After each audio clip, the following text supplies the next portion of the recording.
and it's a similar story across Northern Ireland. Some glimmers of sunshine for the time being. Across England and Wales, a fine end to the day here, and worth bearing in mind those temperatures are going to hold up, so it is still going to be pretty warm as we go through this evening and the start of the night. That weather system in the far northwest, which is bringing rain later on to parts of Scotland, does push its way south and eastwards overnight, bringing a bit of rain to far northern western parts of England and Wales, but the more persistent rain will be affecting northwestern Scotland. It is going to be a warm night for many of us, temperatures generally holding up in the mid-teens, some places holding up in high teens, so a bit uncomfortable for sleeping for some. A pretty unsettled picture across much of Scotland, parts of Northern Ireland through tomorrow. There will be outbreaks of rain, blustery winds, and that will then push into northern and western parts of England and Wales. Further south and southeast, it's going to stay dry. There'll be some sunshine again and still hot in the southeast. Here, temperatures could once more be in the low 30s Celsius. See you again soon. Bye-bye. Expect warm spells with the odd rude interruption. Box Boilers sponsors the weather on GB News. We're celebrating a golden summer with your chance to win a real gold bar. That's right, a fine gold bullion bar worth over £5,000 could be yours. We're also going to make sure your finances are fabulous with £60,000 in tax-free cash. For a chance to win, text GOLD to 63225. One entry costs £2.50 plus one standard network rate message. Or text BONUS to 63225. 5 entries cost £5 plus one standard network rate message. Go to gbnews.com/win. Entry start at £2.50. Call 0903 686 3232. Calls cost £2.50 plus your network access charge. Or post your name and number to GB22 PO Box 8690 Derby DE1 9TT. UK only. Entrance must be 18 or over. Lines close at 4 p.m. on the 21st of August. This is a network giveaway. Entries will be pooled. Please check the closing time if listening or watching on demand. Good luck. Join me, Nana Akua, for an informative, interactive news programme with a difference. It's fun. No, he didn't say that, Dave. I'm so surprised. I think there's an element of truth to that. Join me from 3 p.m. every weekend, only on GB News, Britain's news channel. Hi, I'm Michelle Dewberry, and my show is your opportunity to cut through all the noise and dive in headfirst to some robust debates. Ideas clash. Situation, isn't it? Because the failure is... You're deliberately avoiding my point. Nothing's held back. And if you think this is the end of it, wait for more. And we do not shy away from the difficult stuff. Sometimes I want to shake people and say, if only you understood. So join me on Jubes & Co. weeknights at 6 p.m, only on GB News, Britain's news channel. Britain is not just a geographical expression. We are a people bound together by history and culture that are distinctively British. Join me to celebrate our music, theatre, artworks and literature, which we can explore and enjoy together. Everybody's welcome. Sunday with Michael Portillo. Every Sunday at 11 a.m. on GB News, the People's Channel, Britain's news channel. At GB News, we love to hear from you, our loyal community. So drop us a line at gbnews.com/yoursay. There you can talk to each other and also to the presenters live on air. gbnews.com/yoursay, because GB News is your channel, Britain's news channel.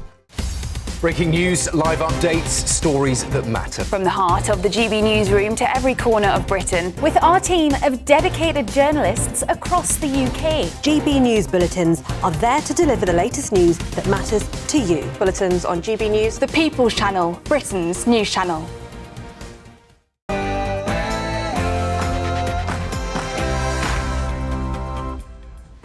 Good afternoon, Britain. It's 12 o'clock on Friday, the 24th of July. I'm Tom Harwood. And I'm Emily Carver. Burnham's big boats. Yes, a record 165 migrants crossed the channel on one boat yesterday, the largest number ever crammed onto a single migrant vessel. And as many as 200 more migrants have crossed just this morning. Well, the Home Office say this is a stark reminder of the lengths that people smugglers will go to cram even more migrants onto these flimsy vessels. Elsewhere, Andy Burnham opens the doors to number 10 North in Manchester today, promising to shift power away from Westminster. But is this anything more than an expensive gimmick? The lawyer representing the families of 3 girls murdered by Axel Rudakabana has accused the Southport killer of trying to manipulate the system after he was transferred from prison to Broadmoor Psychiatric Hospital. Elsewhere, Iran declares British bases as legitimate targets. Yes, Downing Street says that Britain stands ready 24/7. But are we really prepared for what's to come?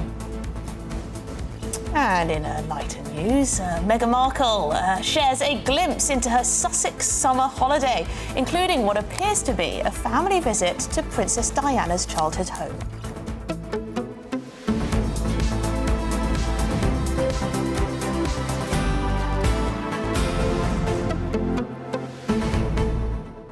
Well, we're lucky enough to be sitting around the table with Mark White because, Mark, we were going to have a nice little light chat at the start of the show, but you've got some actual news for us. Yeah, the Home Office have commented on this incredible record that was smashed yesterday with 165 migrants at least. We're waiting for the official tally to come out, hopefully this morning, early this afternoon, on a single boat. The previous record, 128 on a single boat. That was bad enough and reckless enough. Now 165. We call them mega dinghies. They're about 4 metres longer than the normal dinghies that are used, but they're still able to cram so many more people on board. Now, the Home Office have just issued this statement. They say smuggling gangs are taking greater risks than ever with the number of people they're cramming into unseaworthy boats, rising year on year, they say. This crossing, yesterday's 165, serves as a stark reminder that criminal gangs have no regard for the safety of those they claim to help. The reality is clear, and lives are being lost in the channel as a result. And they go on to say that's why they're investing, obviously, more money in French security to try and clamp down. Perversely, though, what we're seeing is, I believe, partly as a result of the increased police patrols along the northern shores of France, is pushing the migrants, people smugglers, further south. They're putting fewer boats out, but cramming many more people on them. The government can complain about this all it wants, and it does, but as long as we have the bizarre policy that we will go out into the middle of the English Channel and pick these people up, as long as they make it halfway in their unseaworthy vessels, we will pick them up, we will take them to Britain, not back to France, and then we'll enter them into the asylum system. I mean, that surely is the biggest possible magnet for these. They know they don't have to construct boats that can get all the way across the channel. They know they only have to have enough seaworthiness to get to the halfway point when they know that our border force vessels will pick them up. Can we just say we're looking at an incredible shot there. This is this morning. Exclusive images shot by our producer Chris. You see 2 of the Border Force vessels there in the harbour, and just a second or 2 before that, just the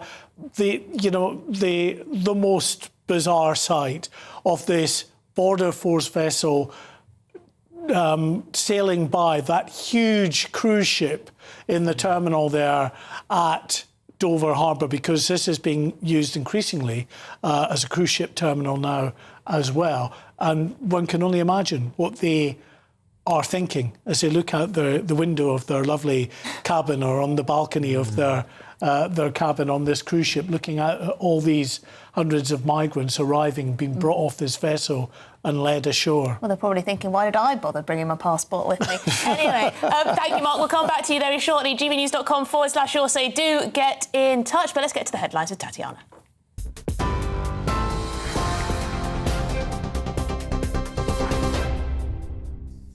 Good afternoon. The top stories. Prime Minister Andy Burnham has described his first day of work at the new number 10 North in Manchester as the best day of his life. The new branch of Downing Street forms part of the Prime Minister's aim to shift power from Westminster to regions across the country. Education Secretary Lucy Powell and First Secretary of State Louise Haigh are expected to work regularly from the Manchester base, with up to 300 civil servants expected to join them by the end of the year. Mr Burnham will chair a meeting of the National Economic Council Council, a cabinet committee first launched in 2008 to respond to economic challenges around the UK. Elsewhere, the Prime Minister has paused the early prisoner release scheme, which was due to begin in September, pending an urgent review. Under the plans, up to 6,000 inmates across England and Wales, including killers, rapists and sex offenders, would have been released early and monitored with electronic tags. Cabinet Office Minister Sally Jameson says the review into the early release scheme will be conducted in the coming days and weeks, adding decisions need to be made very quickly. Feelings of victims and actually of the general public is taken into account with any decisions made around this. But it's also important that we do understand the grave danger of having overcrowded prisons. These aren't easy decisions or easy choices, but we categorically cannot go back to where we were in the summer of 2024, where we had less than 100 bed spaces left in the adult male estate. That isn't good for public safety or public confidence. It's not good for those prison officers and indeed other prison staff who are working in the estate. Shadow Exchequer Secretary to the Treasury, Gareth Davies, says the decision is a good thing. Something we've been warning about for a long time on this early release of prisoners, and if he takes action on that, that's a good thing. I think it's okay to say that from time to time. But let's be clear, as I say, there's a lot of issues going on in the country and around the world, and his biggest answer so far is a £2 bus cap. You know, this is not serious. He's still acting like the Mayor of Manchester. He's the Prime Minister of a G7 economy and nuclear power. We've got a seat in the United Nations Security Council. We've got businesses that are being hammered by taxation. He needs to zoom out, get a bigger picture of what's going on in the country and start acting on those very big issues. The British government says it stands ready 24/7 to defend itself after Iran said UK bases used by the US were considered legitimate targets. The UK has allowed the US to launch defensive operations from British bases, hosting American personnel and aircraft, while refusing to cooperate in offensive operations against Iran. Iran's foreign ministry said the UK was an accomplice in the US war, while the powerful IRGC military wing said any country which supports the US militarily will be responsible for the consequences and repercussions. It comes as the US carried out a 13th consecutive night of strikes against targets in Iran. The Trump administration has imposed new tariffs of at least 10% on imports from 60 countries over claims they failed to prevent forced labour. Those targeted, including the UK, China and the European Union, will face a tariff of 10% to 12.5% on all goods, accounting for almost all American imports. They mark the latest escalation in the global trade war, reignited by President Trump when he returned to office last year. The US Supreme Court ruled earlier this year that many of the tariffs imposed globally under emergency powers were illegally enacted. The lawyer representing the families of 3 young girls murdered by the Southport killer have accused him of trying to manipulate the system after he was transferred from prison to Broadmoor Psychiatric Hospital. The Ministry of Justice confirmed he was transferred from HMP Belmarsh to Broadmoor, the high-security psychiatric hospital in Berkshire. The Prison Officers Association says he's played the system to get a move there. He murdered Elsie Stankham, BB King and Alice De Silvia Aguirre and injured 8 other children and 2 adults in an attack at a Taylor Swift-themed dance class in July 2024. And in sport, former Liverpool manager Jurgen Klopp has been confirmed as the new head coach of the German men's football team. The German FA put Klopp at the top of their list when Julian Nagelsmann resigned after their World Cup ended with a penalty shootout defeat to Paraguay in the last 32. 59-year-old Jurgen Klopp spent 9 years at Liverpool, leaving in 2024 after winning the Champions League, Premier League, FIFA Club World Cup, FA Cup and League Cup twice. Those are the latest headlines, more at the top of the hour. You can now watch GB News live across the United States of America and the world on Truth Plus. Scan the QR code to find out more or visit gbnews.com/truth.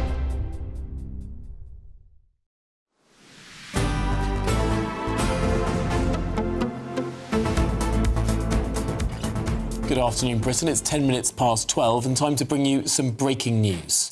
Yes, an extremely significant car bomb has been intercepted in transit near the Irish border in an operation targeting dissident Republicans, Sky has said. Well, we'll bring you more on this breaking news as soon as we get it, but just to repeat, a significant car bomb, extremely significant in the words of the Gardaí, has been intercepted in transit near the Irish border. And this was during an operation to intercept dissident Republicans. OK, we'll bring you more detail as and when. Mark's here in the studio with more. Yeah, we can confirm that 2 people have been arrested as a result of this vehicle stop. It was on the N2 near Carrick Macross in County Monaghan. It was, we're told, at 3 o'clock in the afternoon on Wednesday that this interception took place. We're obviously only just learning about it now. So we're told, and this is reporting from the state broadcaster in the Republic of Ireland, RTE, that this device had been constructed, assembled and was ready to detonate. Wow. And was being taken over the border from the Irish Republic into Northern Ireland. We haven't heard of Irish republicanism that has been this violent in some time. Of course, there have been murders, but a bomb? I can't remember the last time that there was a serious bomb threat. Listen, the threat from dissident republics has never gone away. It is vastly diminished from what it used to be, but it's still absolutely a potent threat that is there. The security services and the PSNI have to be across this all of the time. They do that, they monitor that, and they have very good intelligence chains there. But it's a threat, and we have seen, police officers, prison officers and the like targeted in the past, members of the military as well, a few years back, that have still been targeted. So the threat is still there. It's not gone away. And what you found, of course, with a lot of the armed groups on both sides of the divide, by the way, many of them have sort of left political terrorism and have gone into sort of organised crime, controlling a lot of the drugs trade, both north and south of the border. But the actual threat from terrorism is still there. It's diminished from what it was, but clearly this is an example of a significant threat that still exists. Some have gone into violent crime, still others have got into elected politics, but that's by the by. Let's move on now to another... we've got another statement from the Gardaí, which says this. At approximately 3 p.m. on the 22nd of July 2026, members of An Garda Síochána attended to SDU, that's the Special Detective Unit, stopped a vehicle travelling on the N2 south of Carrick Macross. Following the vehicle stop, a Garda Síochána requested the assistance of the Irish Defence Forces EOD team. Well, the EOD team completed an examination of the vehicle. The outcome is not being released for operational reasons. Well, a female aged in her 20s, the driver of the vehicle, arrested and detained pursuant to Section 30 of the Offences Against the State Act 1939, as amended, continues to be detained. And a male aged in his 40s has since been arrested in connection with the investigation and is detained pursuant to Section 30 of the Offences Against the State Act 1939, as amended, at a Garda station in the Dublin region. Investigations are ongoing. Apologies if that was all a little bit technical. Yeah. I think we got the most of it. And it's worth saying as well, and Garda Síochána work very well with the Police Service of Northern Ireland, particularly on issues around the extremist threat that there is, knowing that this is a cross-border threat that sometimes emanates from the Republic over into the north. So, and Garda Síochána will liaise very closely with PSNI, as I'm sure, they have been on this particular operation. Marvellous. Well, thank you very much. Let's move on to more, strictly speaking, English Channel matters now. A record 165 migrants have arrived in the UK in a single mega dinghy, the largest number ever recorded on a single boat. Yes, and 200 migrants have crossed already just this morning. The latest arrivals have raised fresh questions over border security and, of course, the government's response. Just how will Andy Burnham respond to this? Well, GBNews Home Security Editor Mark White is here for us. Thank you for covering this story as well for us. So, Andy Burnham, we haven't heard a whole lot from him. What's the latest situation? Is matters getting worse? Well, not from Andy Burnham directly have we heard so far, but we have now heard from the government, from the Home Office, confirming our story yesterday that 165 at least migrants were on this mega dinghy that arrived into UK waters. The occupants, of course, taken to Dover Harbour. The Home Office have put out a statement condemning effectively the reckless actions of the people smugglers. They say smuggling gangs are taking greater risks than ever with the number of people they are cramming into unseaworthy boats, rising year on year. This crossing, the 165 in the mega dinghy, serves as a stark reminder that the criminal gangs have no regard for the safety of those they claim to help. The reality is clear and lives are being lost in the channel as a result. You're looking there at images of that partially deflated mega dinghy as it's being taken on board or winched to the side of a Border Force vessel. And you'll see as the shots continue actually where there's 2 or 3 Border Force personnel, once it's on the quay side, standing beside it, and it gives you an indication of just how big the vessel is. There you go. You see 3 Border Force people there standing beside that vessel. It's absolutely huge, at least 12 metres long. The normal size of these boats is big enough anyway, ranging from something like 6 metres up to about 8 metres or so. This particular vessel, at least 12 metres long. That's about 40 feet in length. That's the size, really, of a fishing trawler that we see out in the North Sea. How flimsy are they? Because you've described them as sort of flimsy vessels, but they're making them more reinforced. They're reinforcing the bottoms, making them a little bit stronger. I mean, to carry 165 migrants in one go, they must be pretty sturdy things. Yeah, you see there, we've done a sort of rough measurement there of 12 metres there. But, no, they are flimsy, you know, and especially when you put the weight of 165 people on the two. You've got 2 main components to the boat, these tubes down either side. Now, they have made them so that some of the dinghies, at least, the tubes are compartmentalised, so that if you get a puncture on one part of the tube, maybe the whole of the tube doesn't deflate, but some are not like that.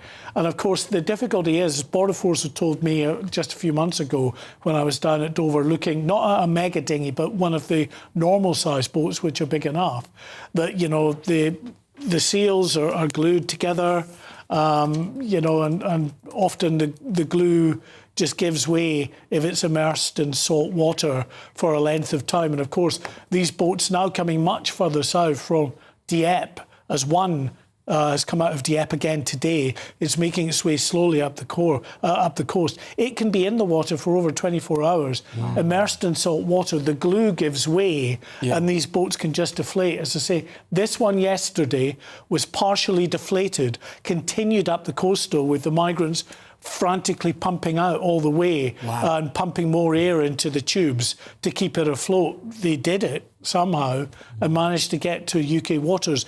But can you imagine if this boat had sank, 165 people flung into the water? Yes, there was a French escort, but there's only so many people that the French escort boats can pluck from the water at a given time. And if you're dealing with a huge mass casualty event like 165 in the water, there will inevitably be a very significant death. It speaks to the absurdity of it all. Yes, of course, the potential for human tragedy, but the fact that the French literally escort the migrant boats who are trying to break into Britain, escort them to the halfway point, in which case the British vessel then comes and picks them up. Meanwhile, the politicians continually say, don't do this, while they send out the boats to facilitate it happening.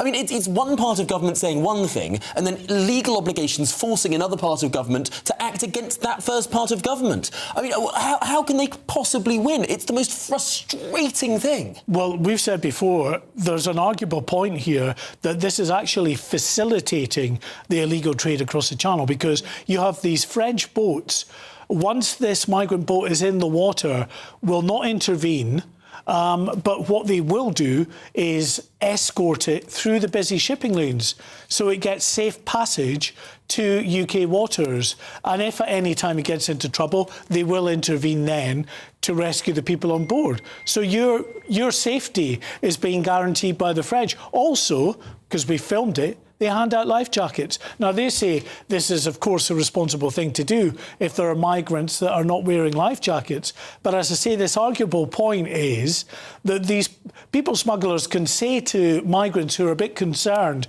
about making this journey across the channel, don't worry, as soon as you're in the water, the French authorities will look after you. They'll give you life jackets. If you get in, they'll see you safely through the busy shipping lanes. And if you get into trouble, they will rescue you. Well, yes, I mean, you can have harsh rhetoric coming from Number 10 all you like, but action speaks louder than words. Mixed messages, rather. Mark White, thank you very much indeed, our Home and Security Editor. Well, now, Andy Burnham's Number 10 North is officially open for business, as the new Prime Minister declared that Whitehall's resistance to devolution is now over for good. OK, well, Downing Street has confirmed that Andy Burnham will work from the new department in Manchester every single week in a bid to put more power into every postcode. Or at least Manchester, eh? Well, we're joined by our reporter Doogie Beattie, who's there at Heron House, the headquarters of the new Number 10 North. Doogie, what's happening? Well, good afternoon, Tom. Good afternoon, Emily. And yes, I'm at Heron House. This is supposedly the new Number 10 North. Now, Andy Burnham arrived here about 11:15 this morning. He has met with other mayors from this area. He has met with business leaders. And you could say that that is all pretty good. It's pretty solid stuff to be talking to people in those areas and really interacting with them and asking them things about infrastructure, asking them about business, how well it can be, what do they need to bring business here. And that is really a talking to a mobile Number 10. But we have been asking questions round us here, and most people are sort of split on what exactly it is. Is it something where it's working from home 2 days a week, or is there actually going to be teeth in this? Now, he is due to stay here all day. He said it was one of the proudest days of his life when he came back here, and you can understand that. He is very, very well respected in Manchester. But you've got to look, he's talking about 300 civil servants being here nearly permanently just about Christmas time, moving that in. And the only thing people are worried about, you've guessed it, Tom, is money. Who's going to pay for it? Is it the ratepayers or is it central government? And will it create another layer of bureaucracy between Westminster and the regions in the north of England? Now, coming from a place in the UK that has devolved government, I must say it is a lot of money for very, very little reward. Well, thank you, Doogie. I assume they'll all get relocation expenses off the back of this. Doogie, we'll come back to you a little later on, but let's turn to freelance journalist Helen Nugent, who is based in Manchester. Yes, Helen. Thank you very much indeed. So, yes, there are lots of concerns that this could be a bit of an expensive gimmick. It suits Andy Burnham, of course, because that's where his preferred home is, up in Manchester, in Greater Manchester. But do you welcome this? I absolutely welcome it. And I don't think it's a gimmick at all. Look at what's happened in Manchester, for example. So if you look at sustained growth over 10 years, we are looking at Manchester's economy performing twice as well as that of the UK as a whole. Manchester has had what you might term a renaissance. Even in the last 10 years, we've seen a thriving cultural economy. We've seen a thriving hospitality economy. We've seen a massive improvement to our transport infrastructure, certainly locally, not necessarily to the other regions, but certainly within Manchester itself. So I thoroughly welcome Andy Burnham basing Number 10 up north. It's been, quite frankly, a long time coming. Why should all the power be in Westminster? The regions are just as important, some might say more so. Forgive me, Manchester, I don't quite understand what's being argued here, because I can understand you saying, why should the power be centred in Westminster, let's devolve this power to other institutions. But, I mean, this is still central government. This isn't a devolved administration. This isn't local decision-making. This is central government that just has another office. I mean, to me, that's not devolution at all. I mean, why is this any different? This isn't, it's the same central government. They're not devolving government. They're changing the place that the devolvement decisions happen. And that is certainly something I think to be welcome, because how can you possibly understand an area if you never, ever go there? And let's look at the examples that Manchester has set in terms of its economic success, which quite frankly is undeniable. But by that logic, we should have a number 10 in every single town and city in the country. Otherwise, how could they possibly understand it? I mean, you have a central government, that's in the capital city. And then, absolutely, I mean, it might be the right thing to do to devolve lots more power to metro mayors to make decisions about their areas. I just don't think the logic follows that we have a different branch office of a central government in one other city. I don't follow how that helps. So are you arguing that government should just stay in London and that the region should just be governed from 200, 300, 400, 500 miles away? No, that's the opposite of what I'm arguing, Helen. I'm saying that there is a central government that does central government functions, and it might well be better for different regions to devolve power from central government to those regions, but that's not about setting up a branch office, that's about devolving actual power. And we're talking cross purposes because these are two completely different arguments.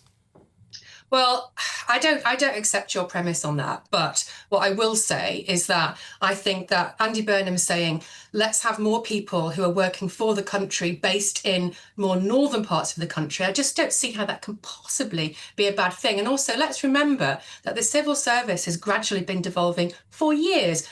Less than 20% of civil servants nationally are based in London. 80% are in the rest of the country. So although this is a great big, lovely new announcement, the office is going to be opposite the Manchester Town Hall, which is reopening after a long period of refurbishment, probably in early 2027. I just don't see. I mean, maybe it's not as a seismic shift as we think. Given if you look at the statistics and you look at the amount of civil servants that have already moved, and Tory governments have done this, not just Labour. Yeah, I suppose perhaps it's a bit more symbolic than anything else at this stage. But Helen, thank you very much indeed for your time. Helen Nugent there, freelance journalist based in Manchester. I mean, it's quite nice for the Mancunians. not sure how it's going to benefit the people of Birmingham or Cumbria or I just don't think Durham it's internally. It's not an act of devolution. No, Everyone's talking about it as if it's a devolution. And but it's the same level of government. London. It's still central government, no matter where you put the office. Yeah. It's not local decisions in a local area. Are different decisions going to be made as a result of this? Well, this is Good Afternoon Britain on GB News. Lots more coming up. Yes, Iran declares British bases are legitimate targets. Downing Street says Britain stands ready 24/7. But are we being dragged deeper into the war, and are we actually ready at all? But after the break, the lawyer representing the families of the 3 girls murdered by Axel Ruda Cabana have accused the Southport killer of trying to manipulate the system after he was transferred from prison to Broadmoor Psychiatric Hospital. All of that and more to come. Your GB News, Britain's #1 news channel.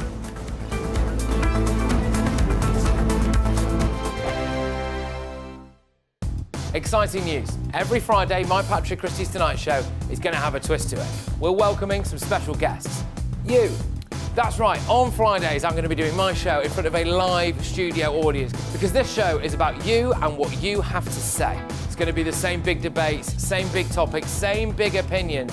But every Friday night at 9 p.m, you are invited to come on down to Patrick Christie's Tonight to be a part of the action. Only on GB News, the People's Channel, Britain's news channel. 5 hosts, 5 opinions, 5 fearless debates, 5 unfiltered takes on the day's news. 5 reasons not to be anywhere else on Saturday night. This is the Saturday 5. You got me good there. Britain's biggest Saturday night TV show. It's not a bad brand. Yeah. Uncensored. Very, very racy tonight. On the unpredictable. What did she say? Can you translate it for us? And always entertaining. And how can a country go from being led by William Wallace to Saturday nights from 6 p.m. only on GB News, the People's Channel. Britain's news channel. You're going to want to stay tuned, trust me. Welcome to Free Speech Nation with me, Josh Howard.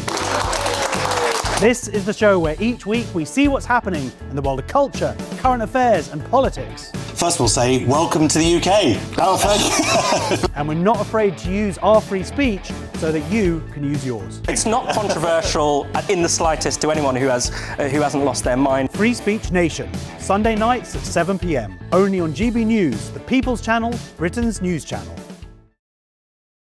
As soon as it hits 11 and the headlines come in, The late edition brings you the breaking news from all the front pages. because the news is going to happen. So get a head start today. Patrick Christie's tonight, late edition. Alex Armstrong tonight, late edition. From 11 o'clock every night. Only on GB News, the People's Channel, Britain's news channel. You want to know what's really going on in the corridors of power? Labour don't know what to do with you half the time, and that makes you quite lethal in the chamber. Get behind the headlines with Chopper's political podcast. Join me, Christopher Hope, as I sit down with the great and the good of British politics. We'll see where this ruling takes us. These are the stories shaping our nation. Chopper's political podcast, available now on all platforms. Listen in and stay ahead. Here at GB News, we made a promise to tell your stories. And on the 6th of August, we're marking 5 years of doing exactly that. Celebrate with us by having your say. Join in the debates live on TV and radio. And meeting your favourite presenters across the country, from Leeds to Aberdeen, from Belfast to Barry Island. Plus, join me in Essex for our biggest live show of the year. Scan the QR code or visit gbnews.com/celebrate. Terms and conditions apply.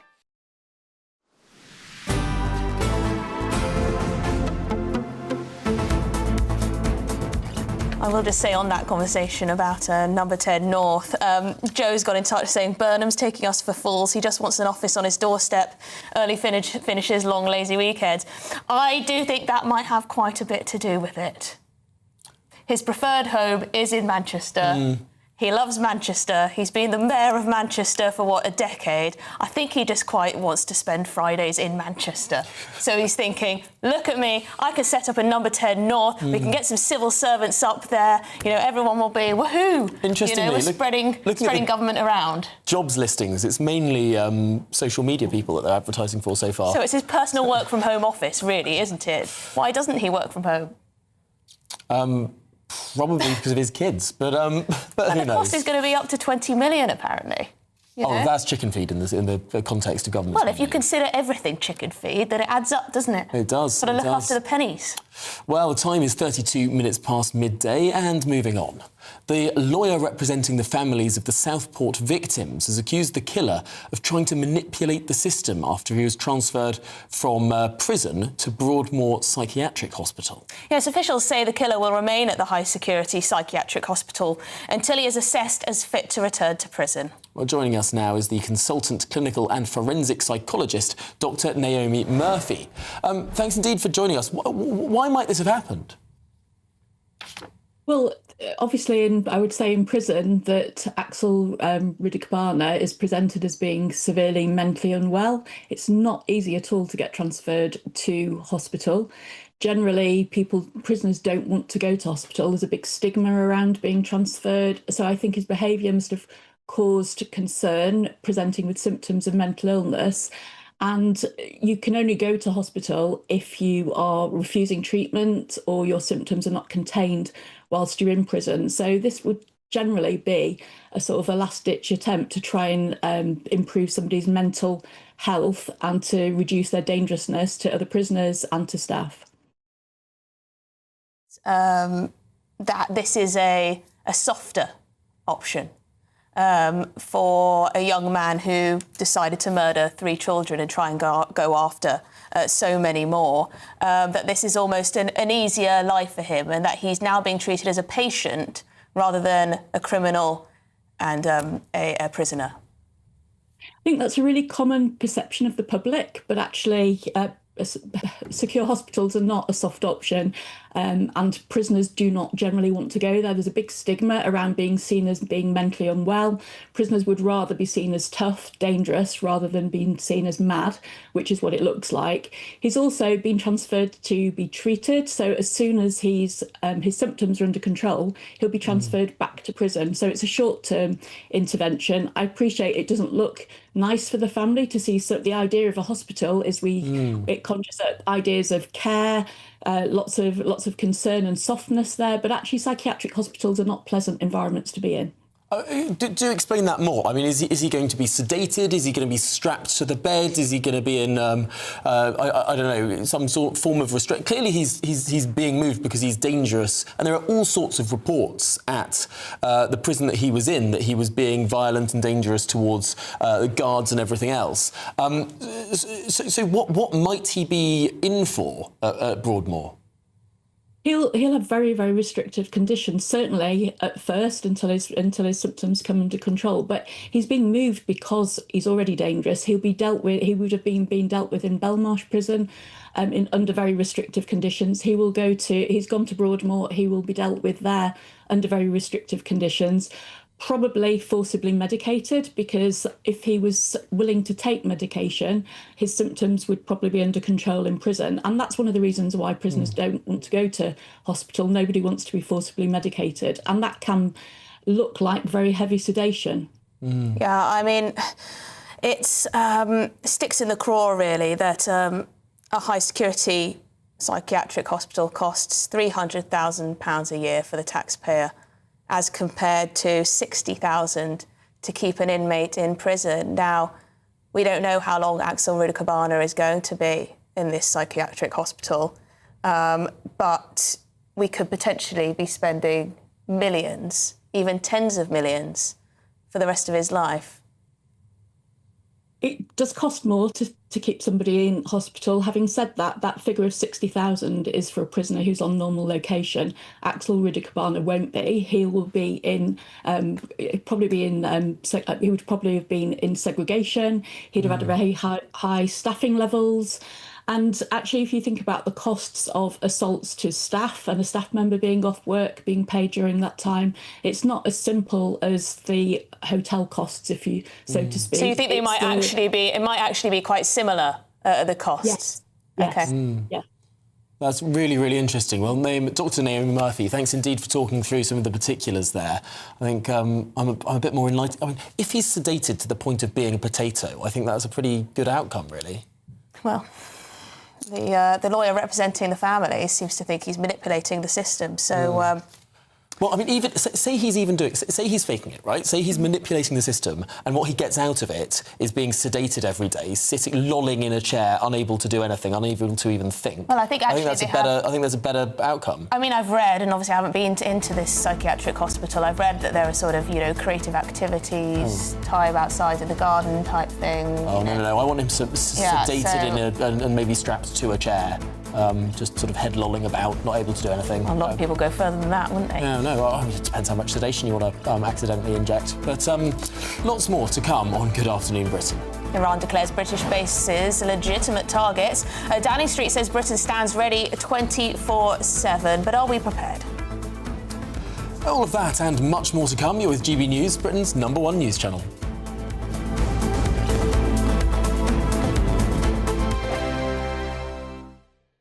Hello again, very good day to you. I'm here with your GB News weather forecast from the Met Office. Now, there will be some rain around this weekend for most of us, but for the time being, it is still dry across much of the UK. There is a weak front that's making its way southwards over parts of Scotland, Northern Ireland into Northern England at the moment. That's bringing a little bit of drizzly rain, not much more than this, but there's another system that's waiting to come in from the north.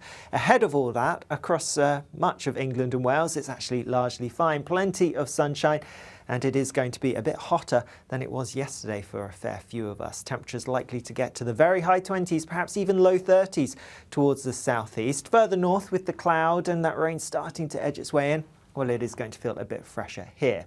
So through this evening, yes, across northern parts of Scotland, it is going to turn increasingly cloudy and quite wet. Some persistent rain arriving and the winds starting to pick up as well. Further south across Scotland, some glimmers of brightness, a bit of sunshine maybe, but it will turn cloudier through the start of the night. Similar across Northern Ireland and the far north of England. Elsewhere across England and Wales, well, a fine end to the day here. A warm one with plenty of sunshine continuing.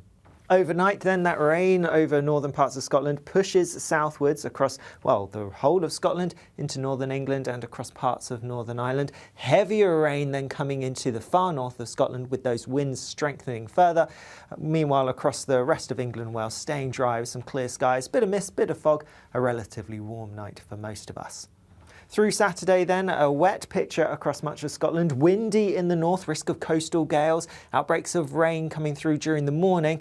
Then that starts to clear away, pushes into more northern parts of England, Wales and across Northern Ireland by the time that we get to the afternoon. But southern areas are sticking with the dry weather, sunny again, and it's going to be pretty hot, temperatures in the low 30s perhaps. Thank you, Britain, for making GB News Radio such a huge success. Whether you're in the car, on the go, or listening at home, thank you for choosing us as your radio station. Good afternoon. This is the latest AI travel news from GBNews.com. There is a collision on the M25 anti-clockwise between junctions 14 and 13 in Staines, causing slow traffic. The M5 southbound between junctions 19 and 20 in Portishead is affected by a collision.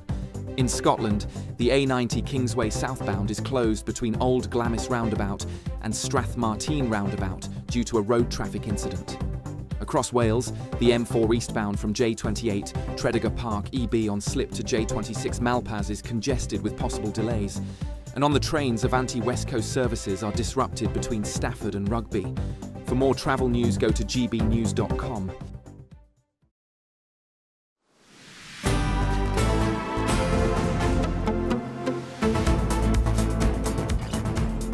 Good afternoon, Britain. It's now 20 to 1, and Britain says it's ready to defend itself after Iran warned of British bases being used by the US and now considered legitimate targets. Yes, Tehran has branded Britain an accomplice in the conflict after the UK allowed the US to launch defensive operations from British bases while refusing to cooperate in offensive operations against Iran as American strikes entered a 13th consecutive night. Well, joining us now is the former British ambassador to Iran, Nicholas Hopton.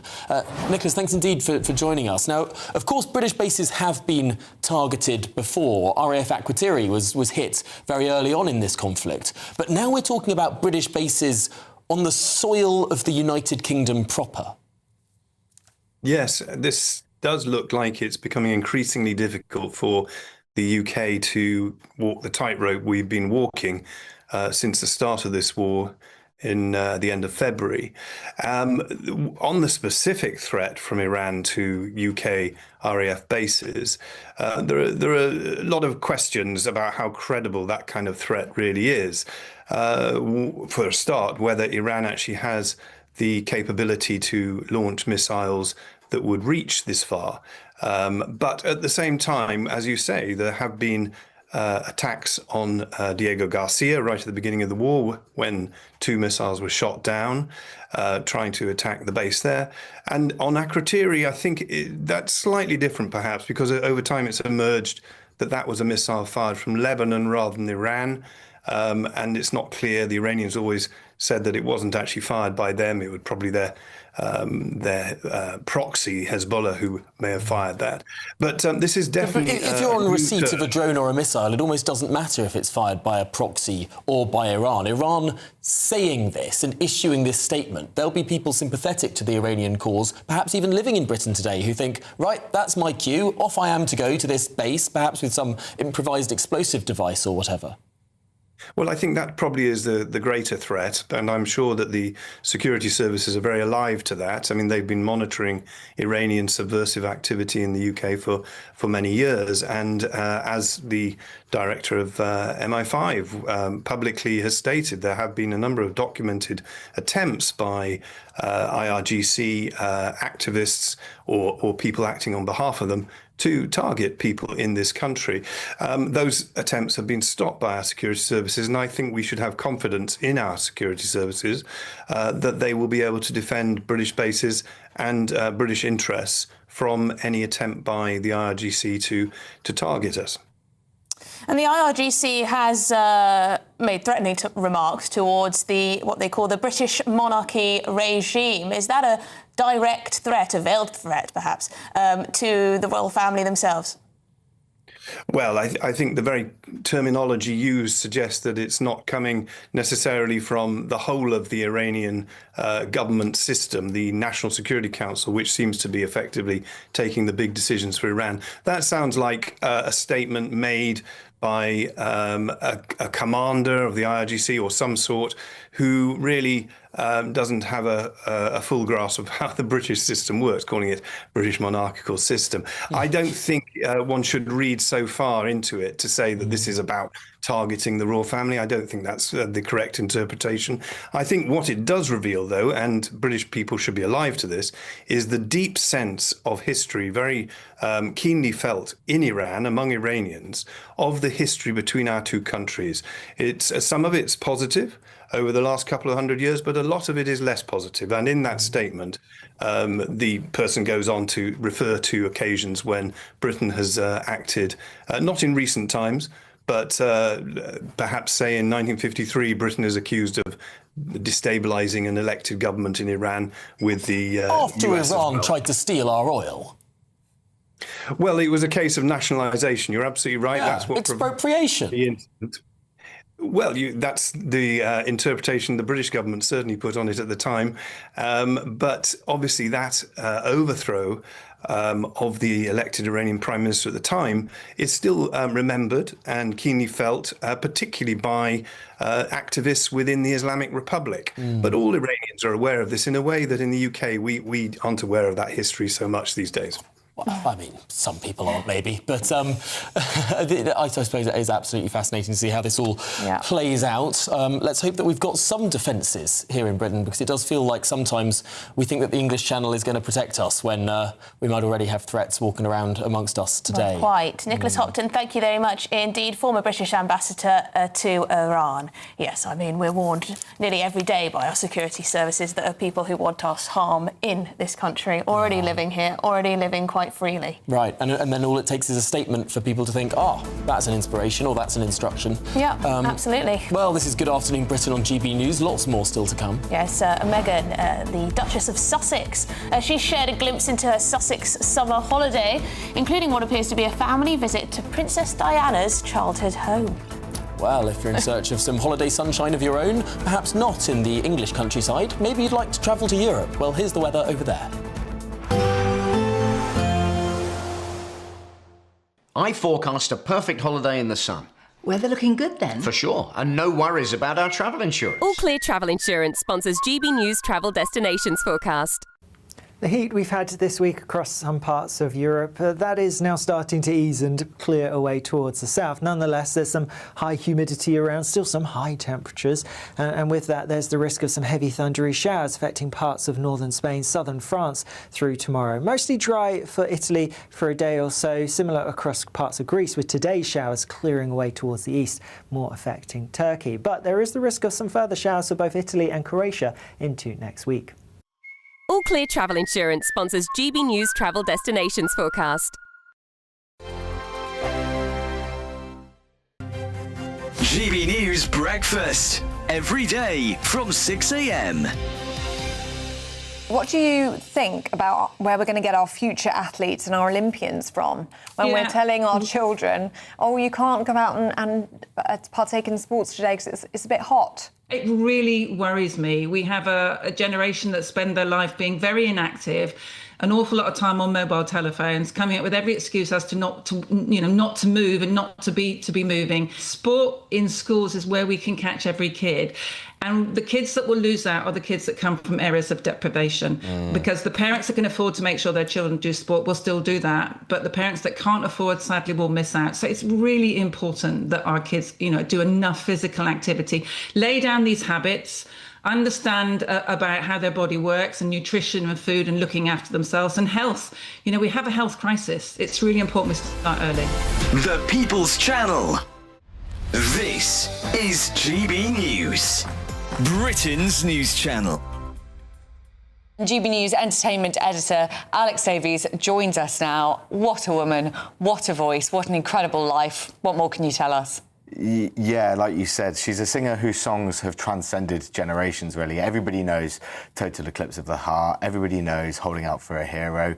She's been awarded an MBE. She represented the UK at Eurovision. And it's just very sad. Tributes have already started to pour in from across the showbiz world and just fans in general. This is somebody who's, like I said, transcended generations with her music and will continue to do so posthumously. Well, thanks so much. I met her just once in a green room. She was an absolute delight, and even speaking, she had that great rasping voice. Oh, what an incredible voice. Incredible voice. GB News, the People's Channel. Britain's newsroom. Weekday mornings from 9:30.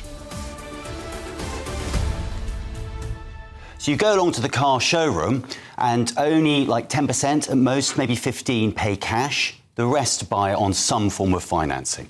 And you often buy, it's a bit like a mortgage, and it's like buying a mortgage from the estate agent, which we all know is a terribly bad idea. Yes. But this is what people did. And the scandal is, the guys in the showroom were acting as dealers and brokers, and they were in many cases inflating the interest rate that you paid so that they could get bigger commission. And they didn't declare that. So you basically ended up paying more for your car than you would otherwise have done if you'd gone into the open market and found yourself, a better deal. How did that come to light? Well, over many years. I mean, this has been going on since 2007. GB News, the People's Channel.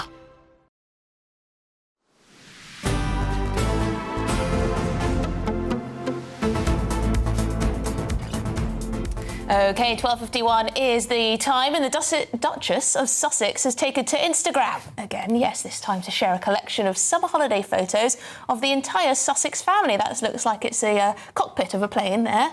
And apparently this is Princess Diana's childhood home, or at least some are saying that. Gosh, well, the images feature numerous pictures of Prince Archie and Princess Lilibet playing outside alongside a picture of Harry and Meghan laughing together. That one, I think. This comes after the Sussex family visited the UK earlier this month, during which the children were reunited with the King for the first time in 4 years. Well, joining us now is the royal commentator Jenny Bond. And Jenny, we're getting a peek into something now that we didn't get to see at the time it was happening. No, they demand absolute privacy for good reasons when they are wherever they are. And we don't actually know where they were because these pictures have no commentary attached. So we have to play a bit of a guessing game. It looks as if they were in Portugal, and we think they have a holiday home in Portugal. And it looks as if, as you say, they were at Althorpe or Altrop, however you want to say it, where Harry's uncle, Earl Spencer, lives and where Diana is buried. And they're lovely photos. They're absolutely charming about the children apparently going to the graveside of the grandmother they never knew, of having fun on holiday, being thrown into the air. Little Lily was in a swimming pool by her dad. I mean, and the two of them there, Harry and Meghan, looking incredibly happy together. I mean, they are joyful photos. But of course, it has provoked an absolute pile-on of why is she doing this? And I must admit, I'm tiny bit conflicted about it. We all post holiday photos. We all do that. But we're very ordinary. They are not ordinary, or they don't seem to want to be ordinary. They make demands that ordinary people don't make. And they also talk a lot about the dangers of social media. And yet, obviously, Meghan depends to an extent on her vast following of 4.7 million followers. Yes, it does seem as though she's showing more and more of her children. I feel like we're quite close to seeing their faces. Yes, we've seen it's a very gradual unveiling, isn't it? Yeah. We've seen the back view, then a little bit of the side view. Although actually very early on, when Lilibet was one, there was a photo of her sitting in the garden here at Frogmore House, actually in London.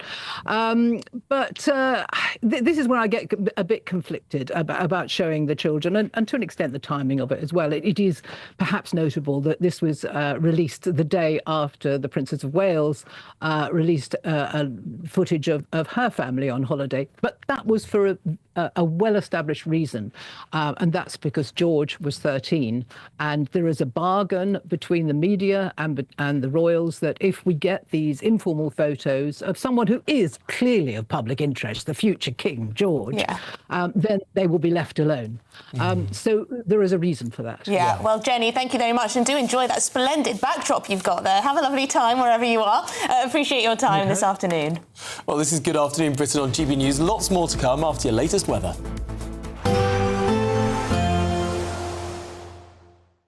Expect warm spells with the odd rude interruption. Box Boilers sponsors the weather on GB News. Hello again, it's time for your GB News weather forecast from the Met Office. Now, looking ahead to the weekend, and if you're hoping for a bit of rain, well, there will be some, but the further south you are, well, the longer you're going to have to wait. That's because the more changeable weather is coming in from the north. We've already seen a bit of cloud, bit of rain across northern parts today. There is more of that to come through this evening and overnight, initially across northern parts of Scotland, but spilling in across the rest of Scotland into Northern Ireland and northern parts of England and Wales. The heaviest rain, though, and the strongest winds will be across northern Scotland as we go overnight. Some relatively heavy bursts of rain here. Further south, staying dry, largely clear skies, bit of mist, bit of fog perhaps, and temperatures holding up. Quite a warm night for many of us. So tomorrow morning, a wet start, a blustery start across the northern northwestern parts of Scotland. We are going to see that rain edging further southwards, so the more persistent rain will be clearing northern parts of Scotland, but through the morning it is going to be pretty soggy and blustery. That rain pushing into Northern Ireland and starting to feed into parts of northern England, but the rest of England and Wales, well, it's a fine start to the day. Lots of sunshine, and in southern parts, well, it is going to stay sunny through the bulk of the day. And with that sunshine, as you would expect, temperatures rising. A different story further north, though. With this front that's bringing that cloud and that rain, there is slightly fresher air coming in. So temperatures will be a little bit lower across parts of Scotland, but in the south of England and also South Wales, temperatures getting to the mid to high 20s, possibly even low 30s around the London area. Later on tomorrow, that rain across more central areas will feed a bit further southwards, but as it goes, it is breaking up. So southern areas not seeing a huge amount of rain, but there will be a bit more rain on offer through Sunday. It's quite showery, so hit and miss in nature. Not everywhere we'll see some. And then the start of next week looks largely dry, especially towards the south. Bye-bye. Expect warm spells with the odd rude interruption. Box Boilers sponsors the weather on GB News. What would you do with £60,000 cash? What would you do with a real gold bar? Well, both have to be won in our Golden Summer celebration. First, there's £60,000 in tax-free cash to bolster your bank account this year. Plus, we'll also give you a fine gold bar worth over £5,000. For a chance to win, text GOLD to 63225. One entry costs £2.50 plus one standard network rate message. Or text BONUS to 63225. 5 entries cost £5 plus one standard network rate message. Go to gbnews.com/win. Entry starts at £2.50. Call 0903 686 3232. Calls cost £2.50 plus your network access charge. Or post your name and number to GB22 PO Box 8690 Derby DE1 9TT. UK only. Entrants must be 18 or over. Lines close at 4 p.m. on the 21st of August. This is a network giveaway. Entries will be pulled. Please check the closing time if listening or watching on demand. Bold. They are under no illusion. Ray. Are you a human trafficker? Boundless. I've had enough of the nonsense, and I'm not afraid to say it. Don't get us on the BBC. Every weeknight, I tear through the headlines. The smell of gasoline. Should we be worried about it? From Westminster madness to cultural war chaos. I'm going to do now, they are throwing things out the car as we speak. Get ready, Britain. Here we go. Patrick Christie tonight, weeknights from 9 p.m. only on GB News, Britain's news channel. I've been in Westminster for a long time, but I know that though power may be here, its effect on people's lives is across the whole of the country. We may be where rules are made, but it's where they're implemented that matters. Join me, Jacob Rees-Mogg, for forthright and frank discussion on where Britain has come from, where it's going, and where it will end up. That's State of the Nation, Monday to Thursday, 8 to 9 o'clock. Vox Populi, Vox Dei. From cold mornings to warm family brunches. From football to tennis in the car. In the kitchen. GB News Breakfast is there. With the stories you need and the conversations that matter. Anyway, let's talk business. Well, it has been a historic night in British politics. It's astonishing, isn't it? We're here again. To start your day just right. GB News Breakfast. Every morning from 6 a.m. Only on GB News. Britain's news channel. You want to know what's really going on in the corridors of power? Labour don't know what to do with you half the time, and that makes you quite lethal in the chamber. Get behind the headlines with Chopper's Political Podcast. Join me, Christopher Hope, as I sit down with the great and the good of British politics. We'll see where this ruling takes us. These are the stories shaping our nation. Chopper's Political Podcast, available now on all platforms. Listen in and stay ahead.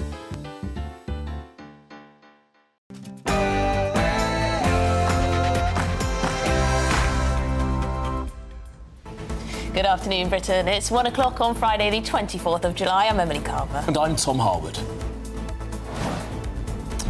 Well, breaking news. An extremely significant car bomb has been intercepted near the Irish border. The blame is being laid on dissident Republicans. Stay tuned for more details. Yes, I'm here in Manchester, but that car bomb that was due to come into Northern Ireland is causing real concern. Was it for the security forces? Was it not? We'll have more throughout the programme.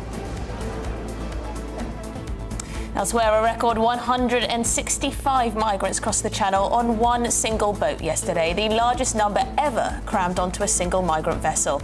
And as many as 200 more have crossed this morning. Well, the Home Office have condemned the actions of reckless people smugglers who they say are taking even greater risks with the lives of migrants. Meanwhile, Andy Burnham opens the doors to number 10 North in Manchester today, promising to shift power away from Westminster. But is this all just an expensive gimmick? Donald Trump hits Britain with new 10% tariffs, accusing the UK of failing to crack down on goods made using forced labour in China. Is that the real reason? And the new Prime Minister is eager to get drilling in the North Sea, allegedly, with industry expecting the green light for new oil and gas fields within weeks. And could smoking rooms be making a comeback in Britain's pubs? Well, Restore Britain's Rupert Lowe says landlords should be free to let adults light up indoors again. Would it revive our boozers or put everyone's health at risk?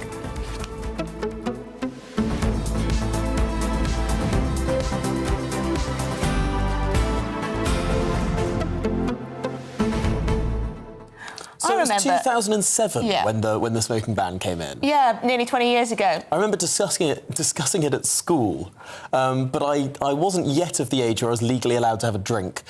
So I haven't really experienced that world of sort of smoke-filled rooms. But you've never been a smoker, have you? No. See, I like to have a few cigarettes, in my 20s. Ooh. And I remember going to, I think it was Austria, as a teenager, and being amazed that you were allowed to just light up freely in the club. Yeah, to be fair, I have experienced this in recent years. I love Vienna as a city. It's beautiful. Oh, yes. I like the sort of faded grandeur of a once imperial capital of one of the world's greatest empires that is now a capital city of a teeny tiny little country.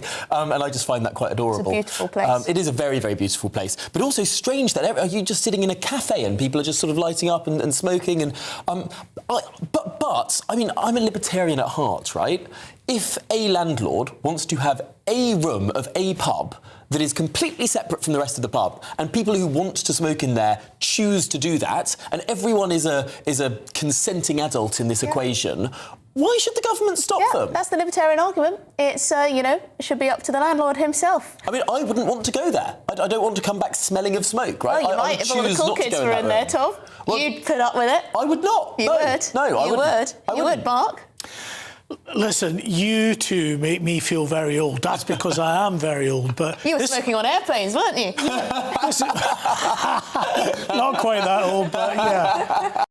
But this was my youth. This was it. Coming home, absolutely stinking of cigarettes. It was horrible. It really made the hangovers so much worse.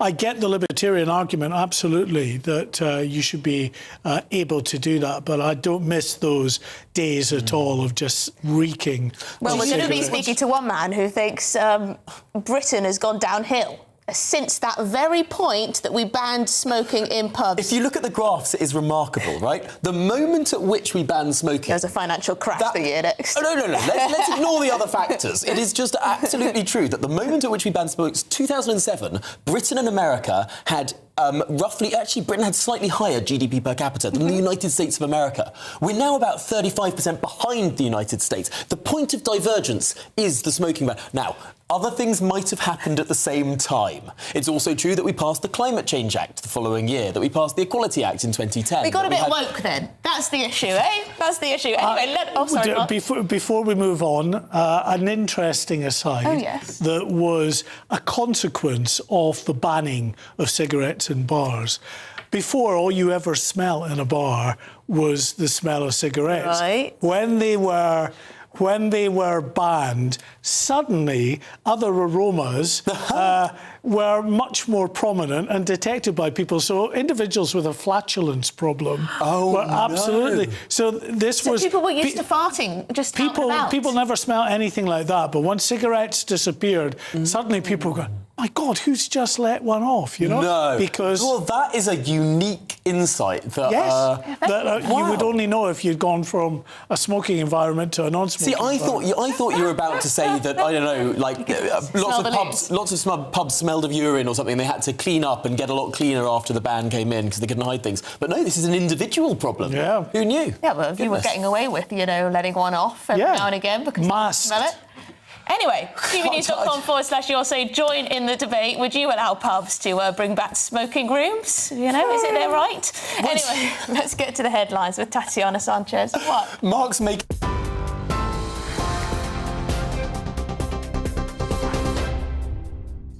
Good afternoon. The top stories. Prime Minister Andy Burnham has described his first day of work at the new number 10 North in Manchester as the best day of his life. The new branch of Downing Street forms part of the Prime Minister's aim to shift power from Westminster to regions across the country. Education Secretary Lucy Powell and First Secretary of State Louise Haigh are expected to work there regularly, with up to 300 civil servants expected to join them by the end of the next year. Mr Burnham will chair a meeting of the National Economic Council, a cabinet committee first launched in 2008 to respond to economic challenges around the UK. Elsewhere, the Prime Minister paused the early prisoner release scheme, which was due to begin in September, pending an urgent review. Under the plans, up to 6,000 inmates across England and Wales, including killers, rapists and sex offenders, would have been released early and monitored with electronic tags.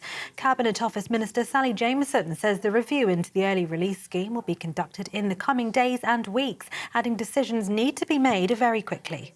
Feelings of victims and actually of the general public is taken into account with any decisions made around this.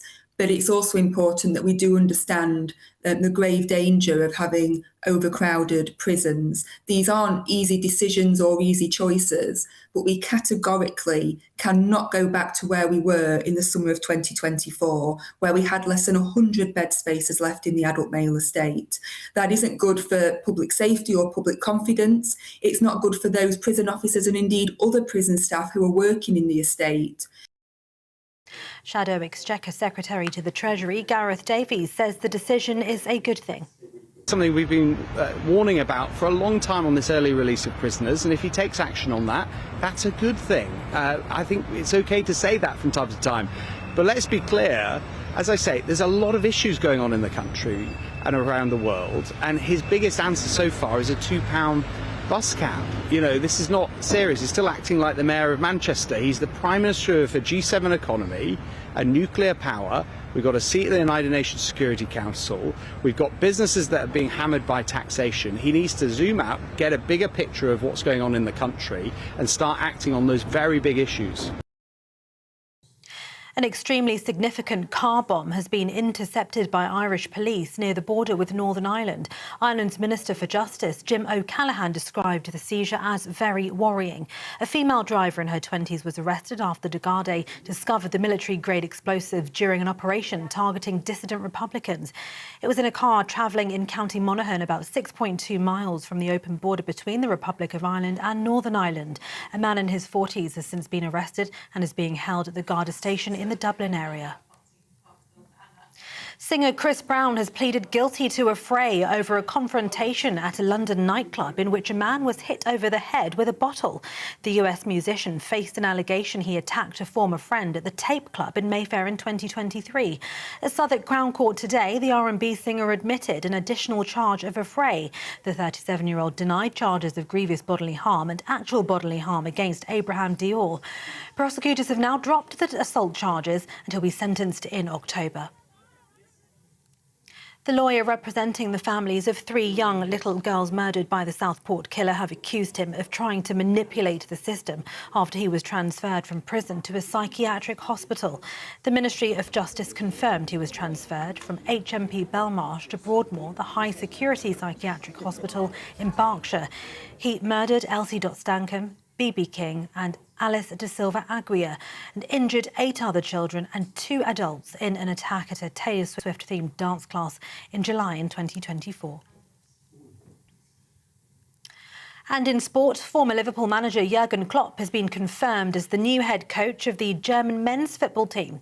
The German FA put Klopp at the top of their list when Julian Nagelsmann resigned after their World Cup ended with a penalty shootout defeat to Paraguay in the last 32. 59-year-old Klopp spent 9 years at Liverpool, leaving in 2024 after winning the Champions League, Premier League, FIFA Club World Cup, FA Cup and the League Cup twice. Those are the latest GB News headlines. More in half an hour. You can now watch GB News live across the United States of America and the world on Truth Plus. Scan the QR code to find out more or visit gbnews.com/truth.